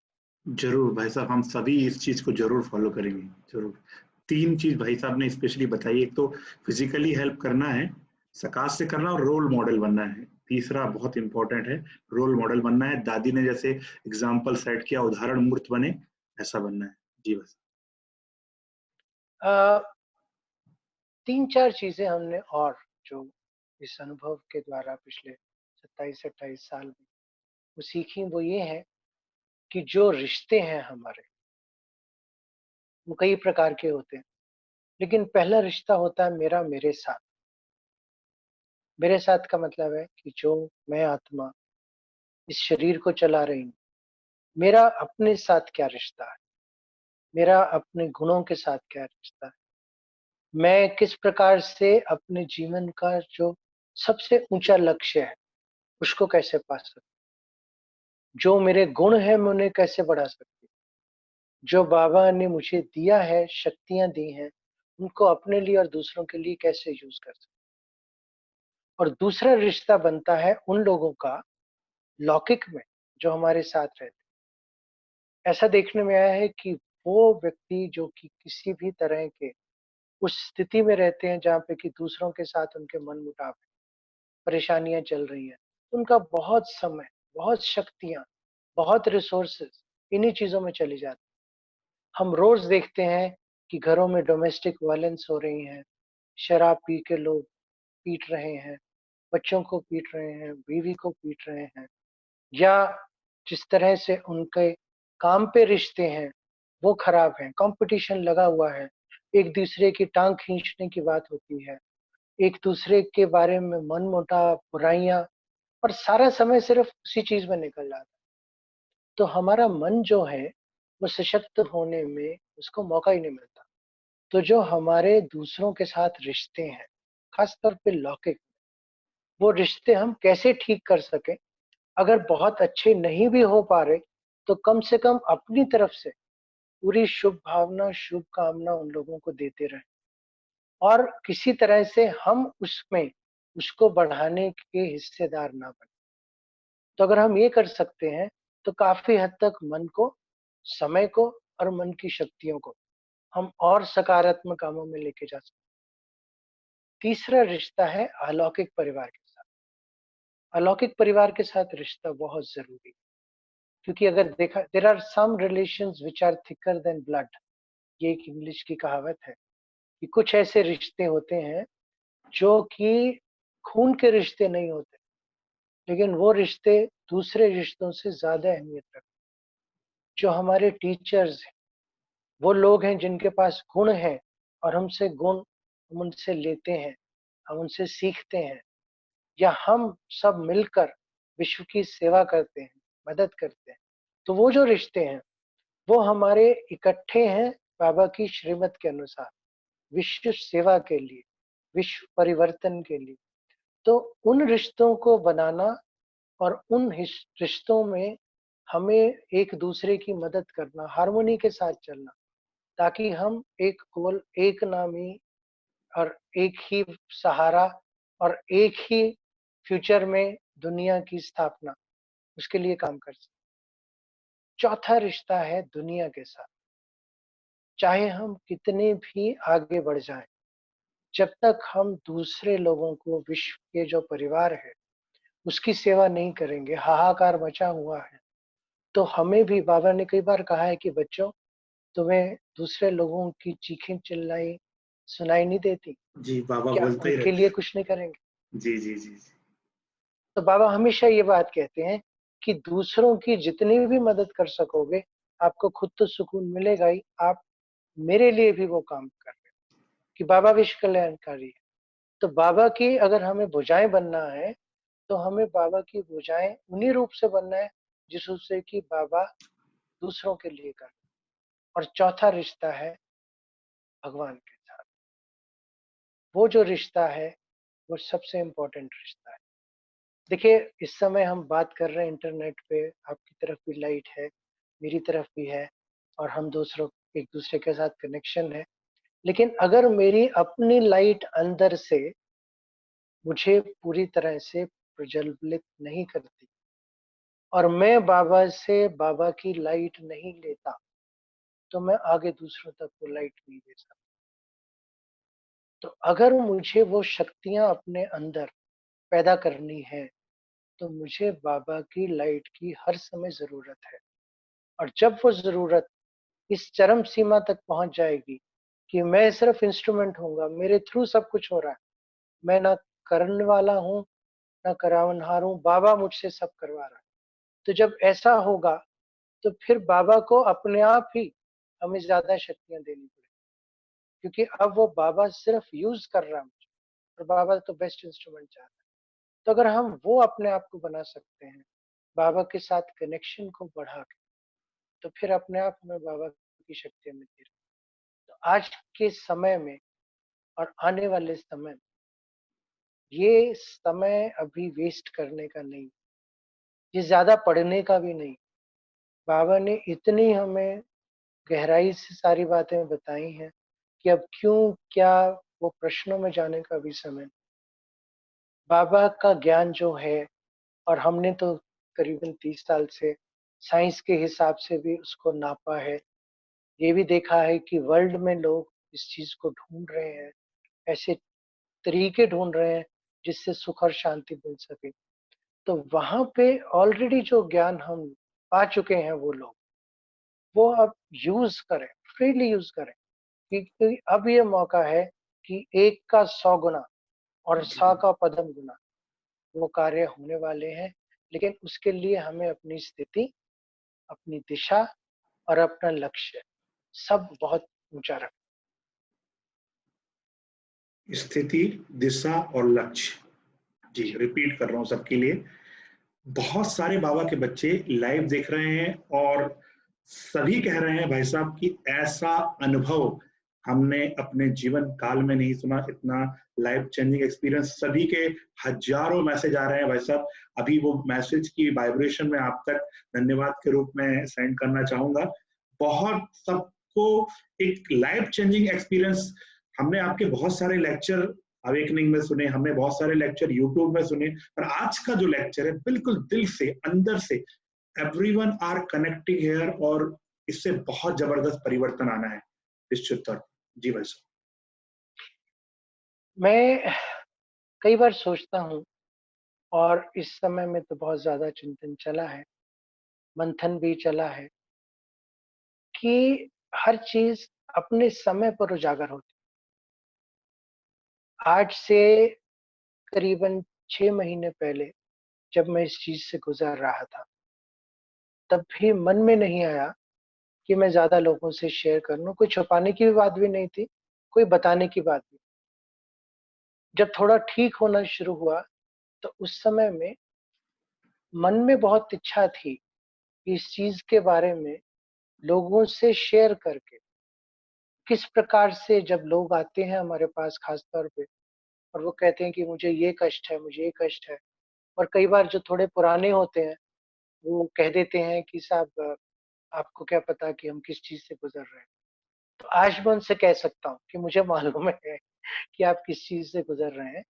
कोई भी परिस्थिति कितनी भी बड़ी क्यों ना हो, जब भगवान के घर से आपको मेहर है, तो वो परिस्थिति इतनी बड़ी हो ही नहीं सकती कि आप उसे पार ना करें। भगवान किसी को भी ऐसी चुनौती नहीं देता, जिस चुनौती से ऊपर निकल कर वो अपने एक्सपीरियंस को शेयर ना कर सके। लेकिन हम सारे लोग चुनौतियों में ही फँस जाते हैं।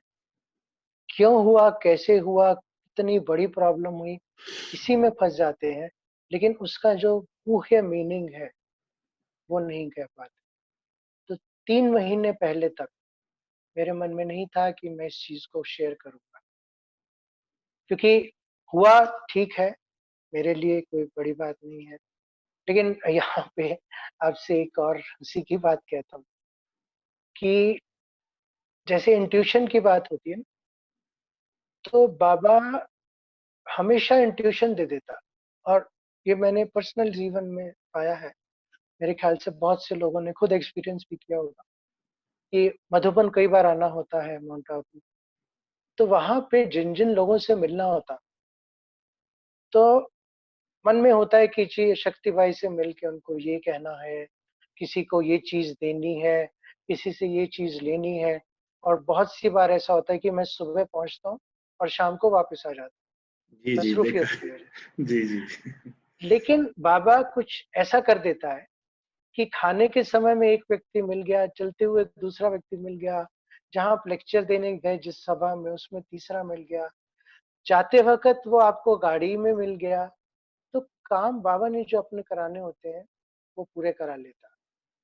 अगर आपकी चैनल बाबा के साथ खुली हुई है, और चैनल खुलने में सिर्फ़ एक चीज़ की ज़रूरत है कि हमारी वृत्ति, संकल्प, बोल, कर्म, स्मृतियाँ और संस्कार, ये सारे जो हैं, जैसे-जैसे समय बीतता जाए, वो एक साथ जुड़े हों और स्टेबल हों। अगर वृत्ति कुछ और है, और मैं सोच कुछ और रहा हूँ और बोल कुछ और रहा हूँ, तो उसका सेम असर नहीं होगा। तो अगर ये सारी चीज़ें इन अलाइनमेंट जिसको बोलते हैं, वो अगर है, तो चीज़ें अपने आप ही होंगी। और उसके साथ ही साथ अगर आपके संकल्प श्रेष्ठ हैं, और आपकी लक्ष्य जो है वो ऊँची है, और बाबा के साथ की है, तो आप जो भी संकल्प करेंगे, देखिए शास्त्रों में भी कई बार ये बात आती है कि ऋषि मुनियों को पावर्स नहीं दी जाती थी, खास तौर पे गुस्सा करने की या श्राप देने की, जी जी। जब तक कि उनकी स्थिति बहुत अच्छी नहीं हो जाती। हम्म। क्योंकि उस स्थिति में अगर उन्होंने किसी को कुछ कह भी दिया, तो वो जी। श्राप हो जाएगा। हम्म। और इसी तरह से बाबा के बच्चों के साथ, जी अगर आप किसी को प्यार की दृष्टि दे रहे हैं, सद्भावना की दृष्टि दे रहे हैं, तो कभी भी आपके मन में खोट नहीं हो सकती। अभी भी आपके मन में ये नहीं आएगा कि इसका बुरा हो, या मुझे इससे कुछ प्राप्ति हो। फिर आपकी हमेशा देने की इच्छा हो। तो मैं जो आपसे एक और चीज़ कह रहा था कि जब मेरा कैंसर का ट्रीटमेंट करीबन-करीबन पूरा हो रहा था, तो मुझे ऐसा लगा कि अब मेरे को एक ख़ास तरह का जो ट्रीटमेंट है, जिसको वो बैक से सुई दे के लंबर पंक्चर बोलते हैं हम, जिससे कि ब्रेन के अंदर दवा जाती है। मुझे अंदर से इंट्यूशन हुई कि इसकी अब ज़रूरत नहीं है। लेकिन डॉक्टर्स का, मैं खुद भी समझता हूँ इस बात को, प्रोटोकॉल होता है कि साहब इतने ट्रीटमेंट देने ही देने हैं। तो छठा ट्रीटमेंट था, लास्ट ट्रीटमेंट था। तो उसमें मेरे मन में सुबह से था कि इसकी अब ज़रूरत है नहीं, मुझे लगता है कि मैं अंदर से अब ठीक। तो मैंने डॉक्टर से फिर से पूछा सुबह कि डॉक्टर साहब ज़रूरत है? तो उन्होंने कहा कि देखिए 6 ट्रीटमेंट है, पूरे कर लो। मैंने कहा ओके, आप कह रहे हैं तो कोई बात नहीं। तो उनकी डॉक्टर आई, जूनियर डॉक्टर, हालाँकि मुझे बाद में पता कि लगा कि वो इस चीज़ में माहिर मानी जाती। तो उसने मुझे जब नीडल दी, और वो लंबी नीडल होती है, तो वो नीडल जाके मेरी बोन को टच की। बहुत पेन होता है। लेकिन मैं खैर उपराम था उस समय, तो मुझे महसूस नहीं हुआ, लेकिन मुझे पता लगा कि वो जाके मेरी बोन को टच हुई है। दूसरी बार उन्होंने ट्राई की, तो वो एक मेरी खून की नली जो होती है वहाँ पे, उसमें चली गई, तो खून निकलना शुरू हो गया। वो बड़ी डेंजरस बात हो सकती है। तो वो घबरा गईं, और उन्होंने जाके अपने सीनियर डॉक्टर जो कि मुझे ट्रीट कर रहे थे, उनसे कहा कि सर ये हो नहीं रहा। तो उन्होंने एकदम उनको कहा कि अच्छा ठीक है, छोड़ दो, नहीं करेंगे। और वो 15 मिनट बाद मेरे पास आए। आमतौर पे वो बहुत ही मसरूफ डॉक्टर हैं, तो वो दिन में आते नहीं हैं। पर वो आए मेरे पास और मुझे मुस्कुरा के उन्होंने कहा कि when a man wants something, the whole universe conspires to make it true. जब आप कुछ चाहते हैं, तो पूरी कायनात लग जाती है उस चीज को वैसा ही करने के लिए। तो उन्होंने कहा आपने सुबह एक संकल्प किया ना कि आपको जरूरत नहीं है, तो वो संकल्प आपका इतना स्ट्रांग था कि वो ट्रीटमेंट हुआ ही नहीं, वो अपने आप ही रुक गया। तो मैं खुद अब ये बात सोचने लगा कि वो व्यक्ति जो कि भगवान में ज़्यादा विश्वास शायद नहीं करते, मैं नहीं जानता हूँ, लेकिन खुद उन्होंने इस तरह की बातें करना शुरू कर दिया, ये देखकर कि भगवान एक तरह से इनके साथ ट्रीटमेंट में चल रहा। और वहाँ पे कहीं न कहीं उन्होंने ये चीज़ ऊपर वाले के हवाले कर दी। और लास्ट टाइम जब मैं उनसे मिला, तब उन्होंने कहा कि मेरे हिसाब से आपको आगे कोई कष्ट नहीं होगा, आपको कोई बीमारी नहीं होगी। हम करते रहेंगे follow up, but I think you should be. और ये सब सिर्फ़ और सिर्फ़ तभी होता है अगर भगवान ने आपसे कुछ काम करना है, और भगवान को आपसे कुछ काम करवाना है, और हम इस समय बस सिर्फ़ यही सोचते हैं कि जो भगवान के इशारे हैं, अगर हम उनको पूरा करते रहेंगे, तो बाकी सारी चीज़ें, हमारा जीवन जो है वो भगवान अपने आप देखेगा, क्योंकि अभी उसका काम हो जाता है मेरा।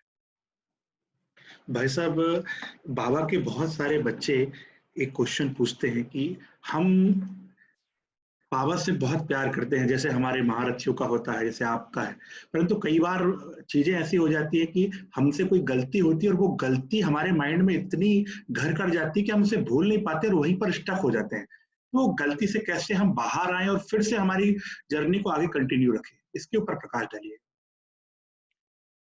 देखिए, कोई भी गलती फाइनल नहीं है, और अगर आप नोटिस करेंगे कि वो बच्चे जिनसे गलतियाँ होती हैं, वो भी जब मुरली में जाते हैं, बाबा उनके लिए भी कहता है मीठे बच्चे। कभी नहीं उसने कहा खट्टे बच्चे, जी, जी। कड़वे बच्चे, अभी भी तीखे बाबा ने बच्चे, पिछली मुरली में भी बोला, खट्टे बच्चे कभी नहीं बोला, बोले बाबा ने। जी, जी, जी। तो हमेशा ही मीठे बच्चे कहता है। क्योंकि बाबा को ये बात भी मालूम है कि बच्चे भूलें करते हैं। कब हम उस भूल को रियलाइज़ कर लें, और उसके बाद रियलाइज़ करने के बाद फिर ना करने की कोशिश करें, बाबा के लिए उतना ही बहुत है।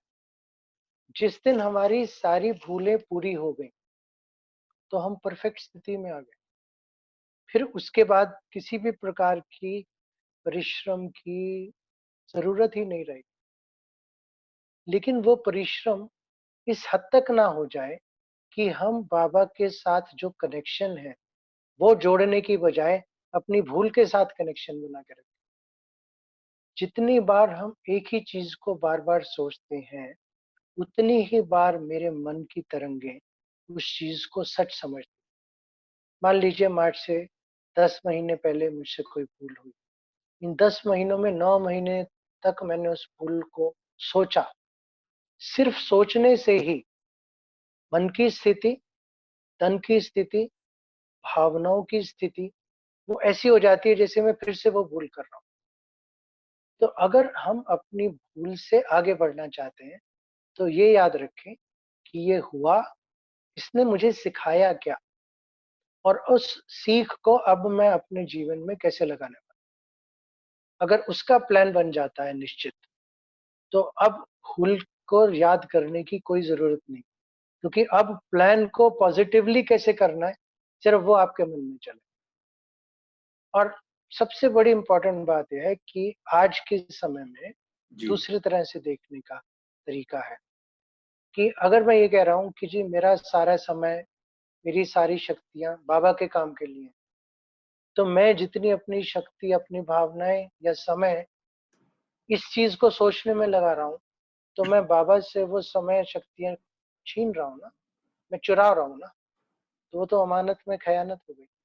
जी जी। तो जो हुआ उसे भूल जाएं, कितनी भी बड़ी बात हो, उसे जब हमने समझ लिया भूल, और फिर उसके बाद हम नई दिशा अपने आप को दे देते हैं, तो बाबा भी इस भूल को भूल जाते कईयों के क्वेश्चन है, भाई साहब किसी को माफ नहीं कर पाते, किसी ने हमको हर्ट किया, किसी ने हमारे साथ ऐसा किया, माफ नहीं कर पाते और उसके कारण माइंड में ब्लॉकेज बनाकर बैठ जाते हैं और फिर वो योग नहीं लगता है, वही व्यक्ति का चेहरा सामने आता है। तो कैसे माइंड की प्रोग्रामिंग करें?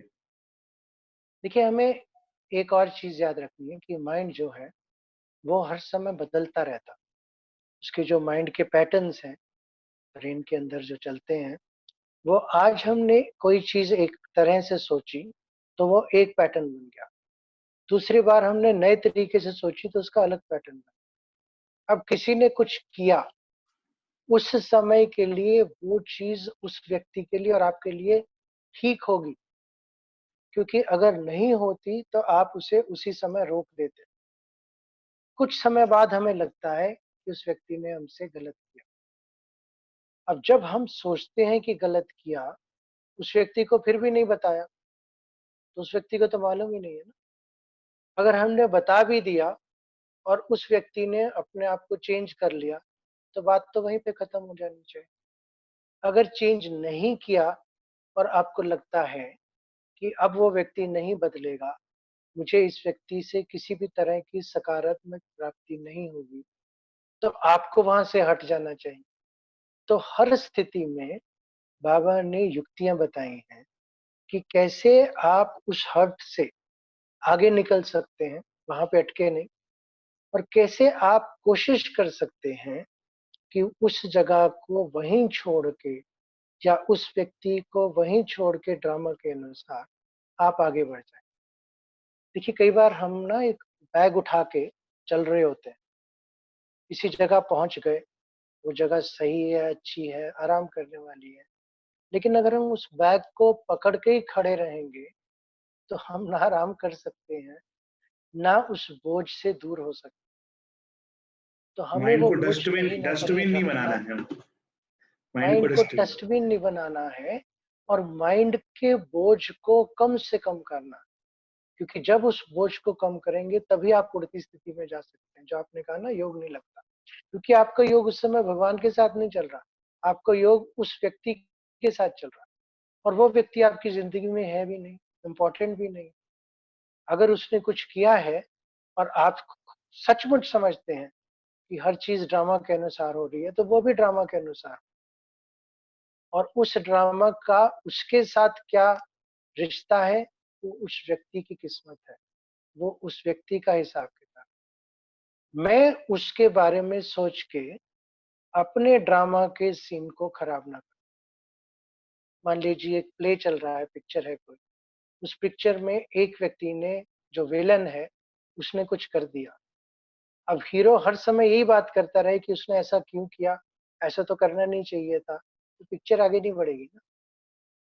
तो हीरो को जो करना है वो करे, लेकिन उसके जो रोल है उसके ऊपर कमेंट करना बंद कर दे, उससे दूर हट जाए, उससे अपने मन को दूर कर ले, उस चीज को वहीं छोड़ दे। क्योंकि जब तक आप आगे नहीं बढ़ेंगे, अब बाहर तो कुछ हो नहीं रहा है, सब आपके मन में हो रहा है, तो आप नहीं बढ़ेंगे तो वो मन जो है वो बार बार उसी सीन को रिपीट करके, जैसे कि वो बार बार हो रहा है वैसा महसूस होगा, आपकी एनर्जी जाएंगी, उस व्यक्ति को तो पता भी। भाई साहब एक लास्ट क्वेश्चन पूछना चाहेंगे। अपनी आदतें कुछ होती हैं एक्चुअली, हम अलग हैं, हमारी आदतें अलग है। क्या कहा भी जाता है कि अपराध को बुरा मानना, अपराधी से दुश्मनी नहीं करनी, अपराधी को बुरा नहीं सोचना है। तो जी। अपराध उसने किया, हंसी हमारी कुछ आदतें होती है जिसके कारण हमें कई बार बहुत चीजों का सामना करना पड़ता है। तो आदतों को कैसे बदले, कैसी नई प्रोग्रामिंग करें, चाहकर भी कई बार आदतें बदल नहीं पाती। क्या न्यू प्रोग्रामिंग करें, कैसे पुरानी प्रोग्रामिंग को डिलीट करें, उसके बारे में थोड़ा टिप्स बताइए। देखिए, कई बार जो जो पुरानी आदतें हैं, जब तक वो चल रही हैं तब तक तो हम उसके बारे में सोचते भी नहीं है, क्योंकि वो चल रही हैं।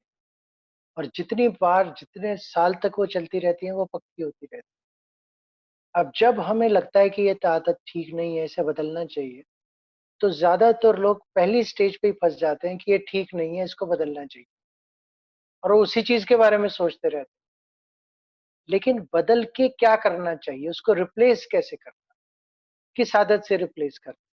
मान लीजिए किसी को गुस्से का संस्कार है, जी। और उसे कुछ स्थितियों में कुछ लोगों के साथ बहुत जल्दी गुस्सा आ जाता है, या कुछ लोगों को होता है कि दूसरों को नीचा दिखाने की कोशिश करते हैं। पता तो लग गया कि ऐसा नहीं करना चाहिए, लेकिन वो पुराना संस्कार है तो वो चलता रहता है। कुछ लोगों की थोड़ी-सी दूसरों के बारे में चुगली करने की, जो भी संस्कार ऐसे हैं, तो जब ये पता लग जाए कि अब ये संस्कार किसी तरीके से ना मेरी मदद कर रहे हैं, ना दूसरों की मदद कर रहे हैं, तो एक नया प्लान बनाएँ कि जब उस स्थिति से निपटेंगे, जब उस व्यक्ति से मिलेंगे, तो हमें क्या नई चीज़ करनी। जिसको गुस्सा आ रहा है, उसको वो गुस्सा ना करके ये याद दिलाना पड़ेगा कि अब अगर मैं गुस्सा करूँगा, तो मेरी अपनी स्वस्थिति खराब होगी, मेरी इमोशंस बिगड़ेंगी, मैं कुछ ऐसी बात शायद कह दूँगा, जो दूसरे को बुरी लगेगी, या वो सोच के मुझे बात में बुरी लगेगी, तो मुझे ये नहीं करना है। लेकिन अब करना क्या है? उस समय में वहाँ से हट जाना है, उस समय में कोई और चीज़ करनी है, उस समय में ये समझ के कि ये आत्मा है, ये अपना रोल निभा रही है, मुझे इसके साथ नहीं फँसना है, या ये सोच के कि ये स्थिति में मैं कोई और रिस्पॉन्स करूँगा तो शायद इसका भी पॉजिटिव रिस्पॉन्स मुझे आएगा। तो क्या नई चीज़ करनी है, इसकी प्रैक्टिस लिख लें, सोच लें, और जब आप सोच चुके, तो उसके बाद हर उस स्थिति के लिए मेंटली एक प्लानिंग करनी शुरू, कि होने के बाद नहीं, होने से पहले, कि अगर इसने ये कहा, तो मुझे अब क्या करना चाहिए?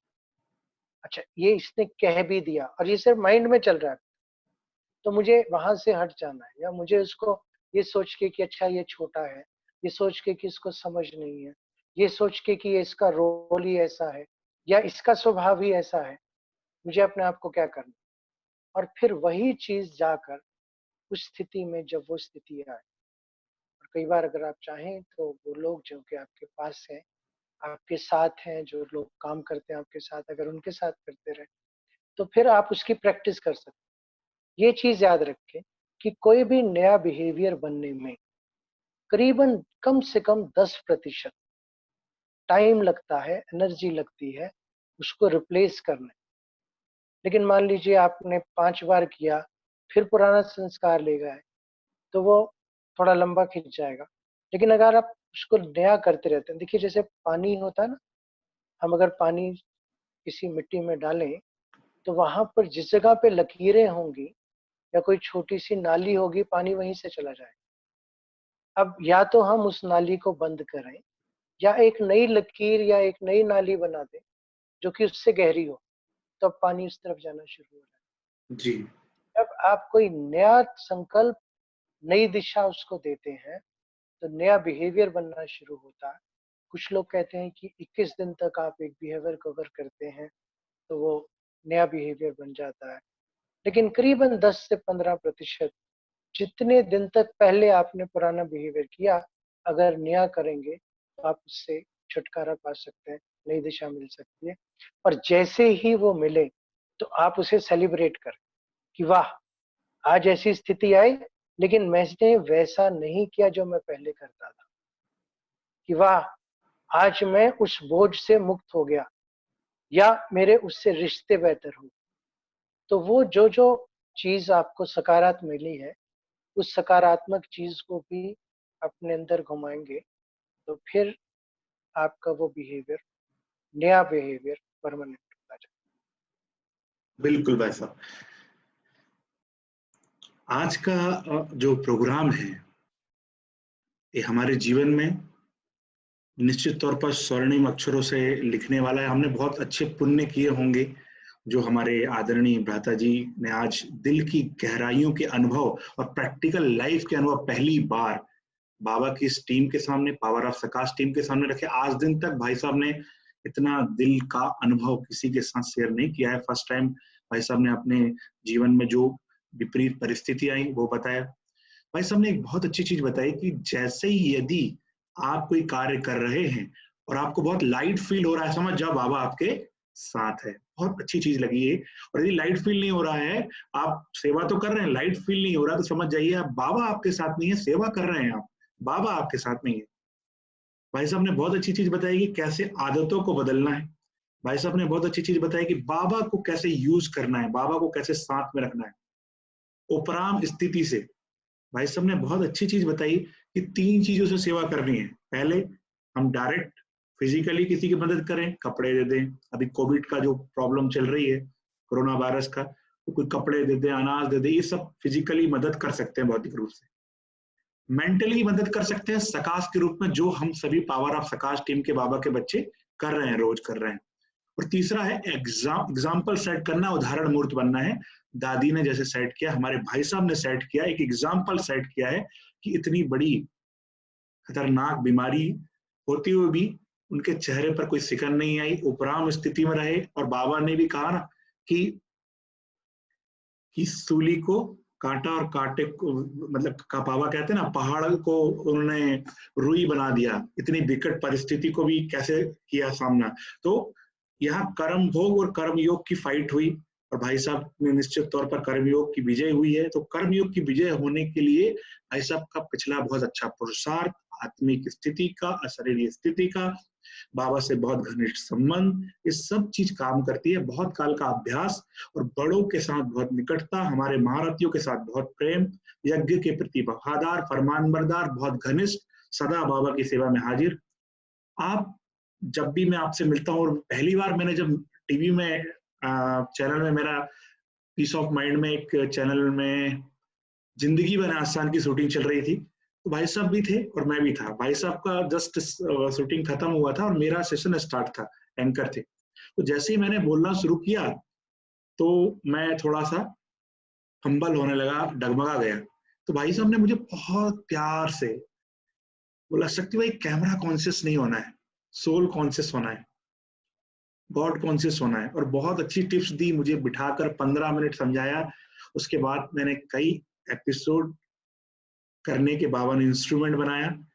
तो भाई साहब हमारे लिए जब भी मधुबन आते हैं, हजारों आत्माओं के लिए प्रेरणा स्रोत है, रोल मॉडल है, पर मेरे लिए तो विशेष रूप से रोल मॉडल है। और एक बात पर भाई साहब ने हाँ कहा, कितना सब लोगों को, जितने भी बाबा के बच्चे हैं, सबको कितना प्यार करते हैं। देखिए आप, मैं हमेशा अपने जितने भी लेक्चर्स में बोलता हूँ कि लॉकडाउन में आप, आज बाजू वाला भी किसी की मदद नहीं कर पा रहा है, और हमारे भाई साहब ने दिल्ली में बैठकर हम सभी बाबा के बच्चों की मदद की 2 मिनट के लिए, जहां पर भी हो। अभी मेरे पास कनाडा से मैसेज आया कि हम सुन रहे हैं, मॉरिशस, दुबई, सब जगह से हजारों बच्चे, भाई साहब अभी चैट में हजारों बाबा के बच्चे जुड़े हैं और बहुत ही दिल से ब्लेसिंग दे रहे हैं। बहुत इतना जबरदस्त बहुत सारे मैसेज आ रहे हैं। मैं आपको जो खास मैसेज हैं वो मैं आपको जरूर भेजूंगा भाई साहब। बहुत अच्छे कुछ मैसेज मैं आपको बताना चाहूंगा। जैसे हमारी रीटा मल्होत्रा है, उन्होंने कहा कि बहुत शुक्रिया भाई साहब का, जिन्होंने प्रैक्टिकल एक्सपीरियंस शेयर किया। और कई भाई साहब, कई लोगों ने बोला कि हम आगे बढ़ रहे हैं और बहुत प्रैक्टिकल अनुभव, excellent experience, thanks sweet Baba, thanks power of सकाश team, thanks आदरणीय भाई साहब, निराकारी अवस्था के लिए प्रैक्टिकल बताया, बहुत अच्छा अनुभव। ऐसे हजारों हजारों बाबा के बच्चे जुड़े हुए हैं, अभी भी लाइव देख रहे हैं और उनके बहुत जबरदस्त एक्सपीरियंस आ रहे हैं। Very practical knowledge in life experience. ओम शांति बाबा, स्ट्रॉन्ग पर्सनालिटी भाई जी। भाई जी, मैं आपसे एक क्वेश्चन पूछना चाहती हूँ, ठीक है? जो आपका, आपने तो जवाब दे दिया उसका, बहुत अच्छा। और एक ने कहा है कि थैंक यू वेरी मच बाबा, ऐसा क्लास आज तक नहीं सुना था, धन्यवाद मेरा बाबा, मीठा बाबा, प्यारा बाबा, लॉट्स ऑफ लव बाबा, लव यू लॉट। इन्होंने लिखा मुकेश करना ने, बहुत अच्छा। कईयों ने लिखा हमें भी हिम्मत आ गई, वाइब्रेशन पहुंच गए, आपकी गाइडलाइन बहुत हेल्पफुल है। ओम शांति भाई जी, बहुत जबरदस्त question, thank you for your support, make more effort. इन्होंने महेश गुब्बा जी ने लिखा है समटाइम समथिंग। बहुत अच्छी अच्छी थॉट आ रहे हैं और लगातार। एक सुरेश स्वान जी हैं, वो लिखते हैं आप हमारे रोल मॉडल हैं, बाबा के बच्चे हैं, खास आज तक ऐसा अनुभव नहीं सुना है, प्रैक्टिकल लाइफ का अनुभव, God bless you, very encouraging, God bless you भाई जी, कीप इट अप। हजारों हजारों, मैं सबका एक मिलाकर पढ़ रहा हूँ अभी, देखिएगा इस लाइव में, चैट में बहुत सारे अनुभव लगातार आ रहे हैं। तो जितने भी भाई बहनें बाबा के रूहानी कमांडो, अभी भाई साहब के लिए हम ताली तो नहीं बजा सकते ना, हम कहाँ कहाँ हैं, कोई अमेरिका में है, कोई कनाडा, कोई इटली, कोई रूस, कहाँ कहाँ है, पर हम अभी भाई साहब के लिए पावरफुल, और उनकी हेल्थ, बाबा ने तो बहुत अच्छी की मदद की, पर भाई साहब सदा स्वस्थ रहे, ऐसे ही मार्गदर्शन करते रहें और ऐसे ही हमें बड़ों की पालना मिलती रहे। पावरफुल वाइब्रेशन हम 2 मिनट के लिए भाई साहब के प्रति सेंड करेंगे और भाई साहब भी हमें फिर बाद में 5 मिनट पावरफुल योग कराएंगे। 2 मिनट की पॉजिटिव वाइब्रेशन हम सब भाई साहब के प्रति रेडिएट करेंगे, सेंड करेंगे। बाबा से हजारों लाखों किरणों की बरसात हो रही, जैसे देख रहे हैं बैकग्राउंड में, बाबा की किरणों की बरसात, हम सब रूहानी कमांडों में, और बाबा और आदि रत्न सब मिलकर हमारे आदरणीय भाई साहब को ब्लेसिंग दे रहे हैं, दुआएं दे रहे हैं, एनर्जी सेंड कर रहे हैं। चलिए इकट्ठे हम ग्लोबल सकाश फोकस करते हैं आदरणीय भ्राता जी के ऊपर।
जैसे हम रोज योग करते हैं ऐसे ही अनुभव करें, हम सब रूहानी कमांडो सूक्ष्म वतन में, बाप दादा सामने, हम सब रूहानी कमांडो अर्ध चंद्राकार में, भाई सब बीच में, one thought, one time, one target, हजारों लाखों किरणें की बरसात हो रही है हम सब पर, भाई साहब पर।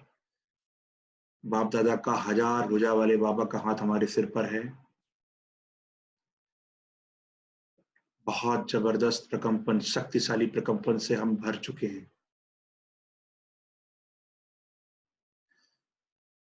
अब बाप दादा दादियां सब शक्तियों की दृष्टि, शक्तिशाली दृष्टि ऐसी महान विभूति, यज्ञ के पिल्लर, राइट हैंड महान आत्मा पर प्रवाहित कर रहे हैं।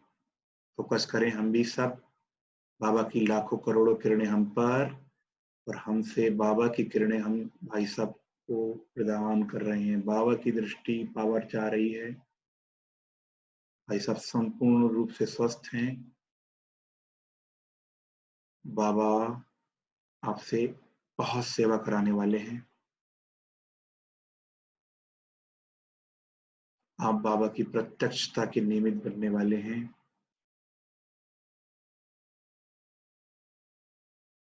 और इस पूरे संगम युग तक, अंत तक विशेष पार्ट निभाने वाले हैं। सबकी दुआएं भेजते जाएं।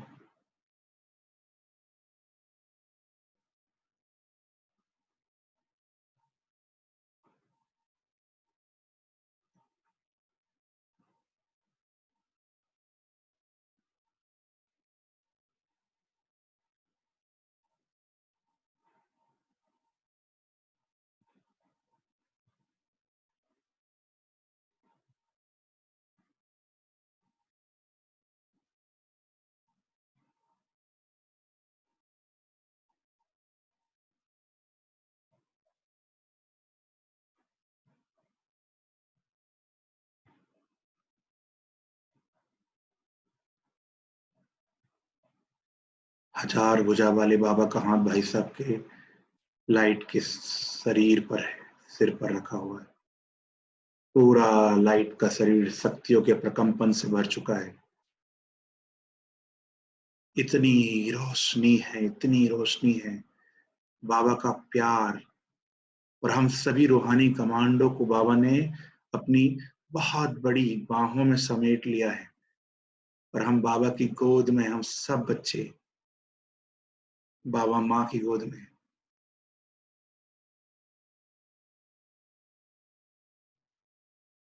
समा जाए, जैसे अभी भाई साहब ने अनुभव बताया, ऐसे प्यार में समा जाए। प्यार करना मेहनत नहीं करना है, वो हमारा है।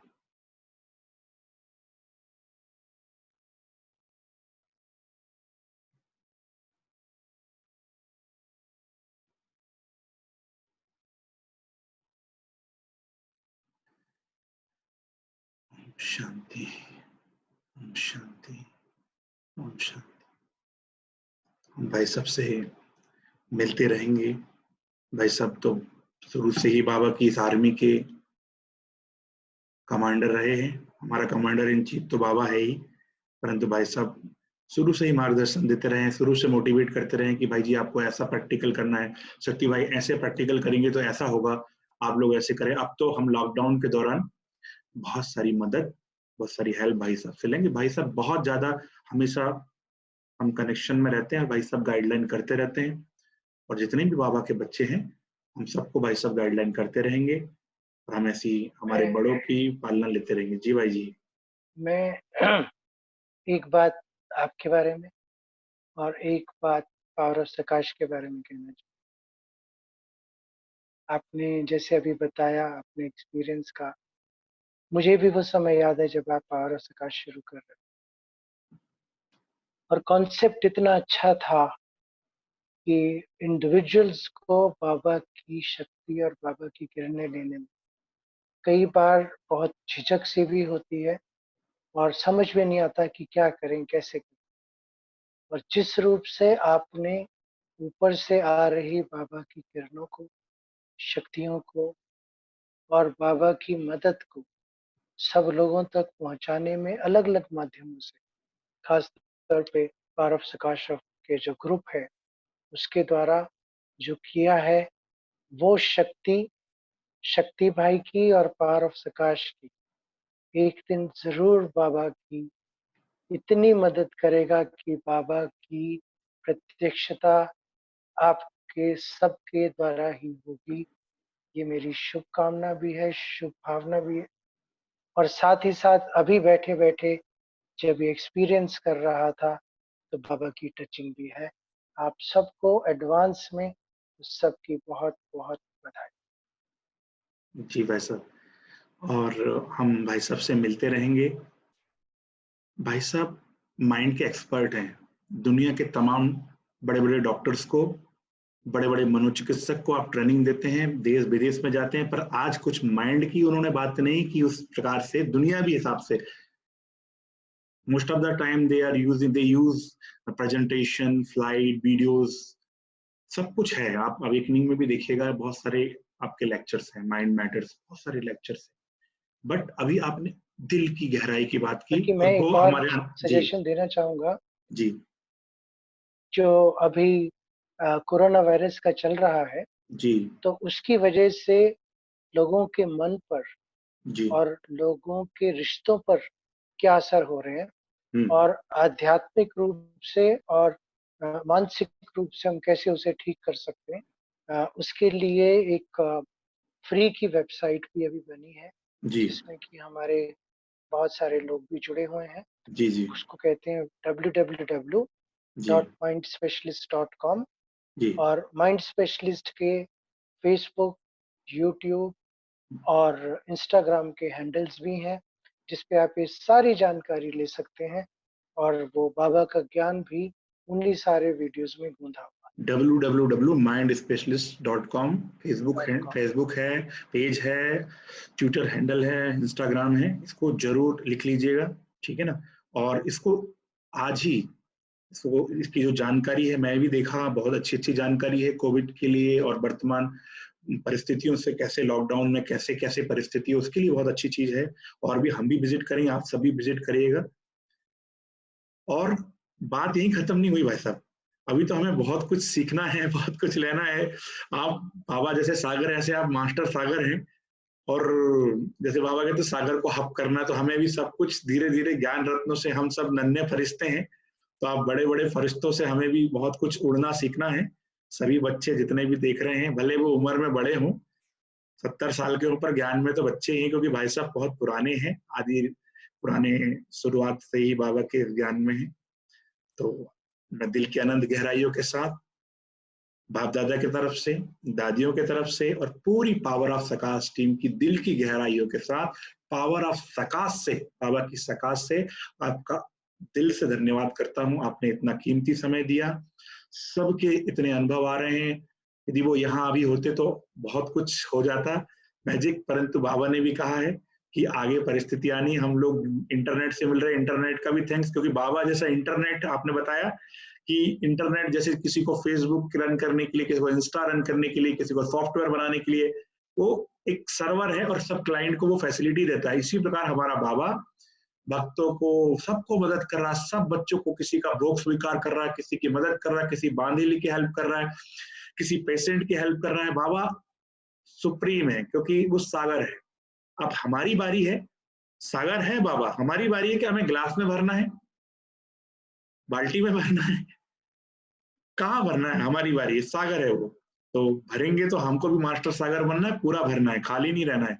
तो बहुत अच्छी बात बताई है भाई साहब ने, उन्हें धन्यवाद। फिर से मिलेंगे भाई साहब के साथ एक नए आयाम के साथ, नए एपिसोड के साथ। बहुत बहुत धन्यवाद पुनः भाई साहब, बहुत बहुत धन्यवाद। धन्यवाद। ओम शांति।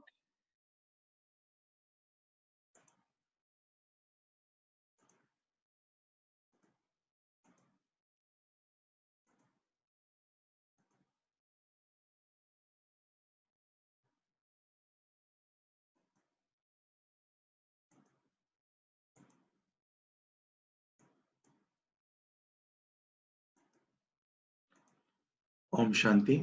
निश्चित तौर पर आज का जो सेशन है, बहुत कुछ हमको सिखा गया, कैसे भगवान की साथ हाथ का अनुभव, प्रैक्टिकल अनुभव आदरणीय भाई जी ने बताया हमें।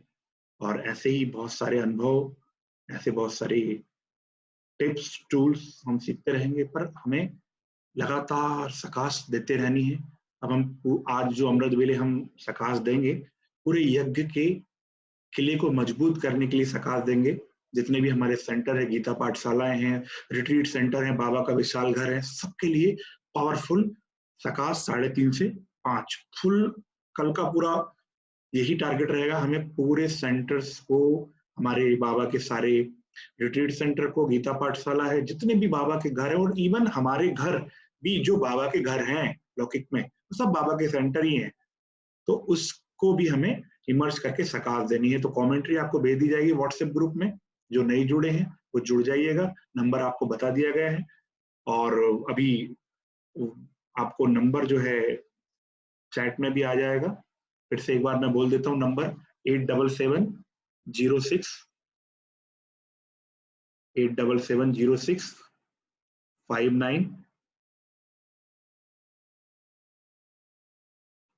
8770659, सॉरी फिर से लिखिएगा 8770659619, 8770659619, इसको आप नोट कर लीजिए, और इसमें अपना नाम, सेंटर का नाम, ध्यान में कितने वर्ष से हैं ये भेज दीजिए। व्हाट्सएप करना है, कॉल नहीं करना है, मधुबन टीम के पास इतना समय नहीं है कि कॉल रिसीव करें। यदि आपके कोई आज के प्रोग्राम के प्रति अनुभव है तो आप शेयर करिएगा powerofsakas@gmail.com, powerofsakas@gmail.com। कल मिलेंगे हम सभी बाबा की एक नई क्लास के साथ 12 बजे बैंकटेस भाई के साथ। बहुत अच्छा अनुभव, जिन्होंने गॉड्स ऑफ गॉड बनाई है, हु एम आई बनाई है, 13 डे बनाई है, उनके डायरेक्टर, कैसे बाबा ने उनकी हेल्प की, और प्रैक्टिकल बहुत जबरदस्त अनुभव के साथ मिलेंगे हम कल 12 बजे। उसके पहले 10 बजे से भट्टी शुरू हो जाएगी, 2 बजे तक चलेगी, बीच में लाइव सेशन होगा। बहुत बहुत धन्यवाद। ओम शांति।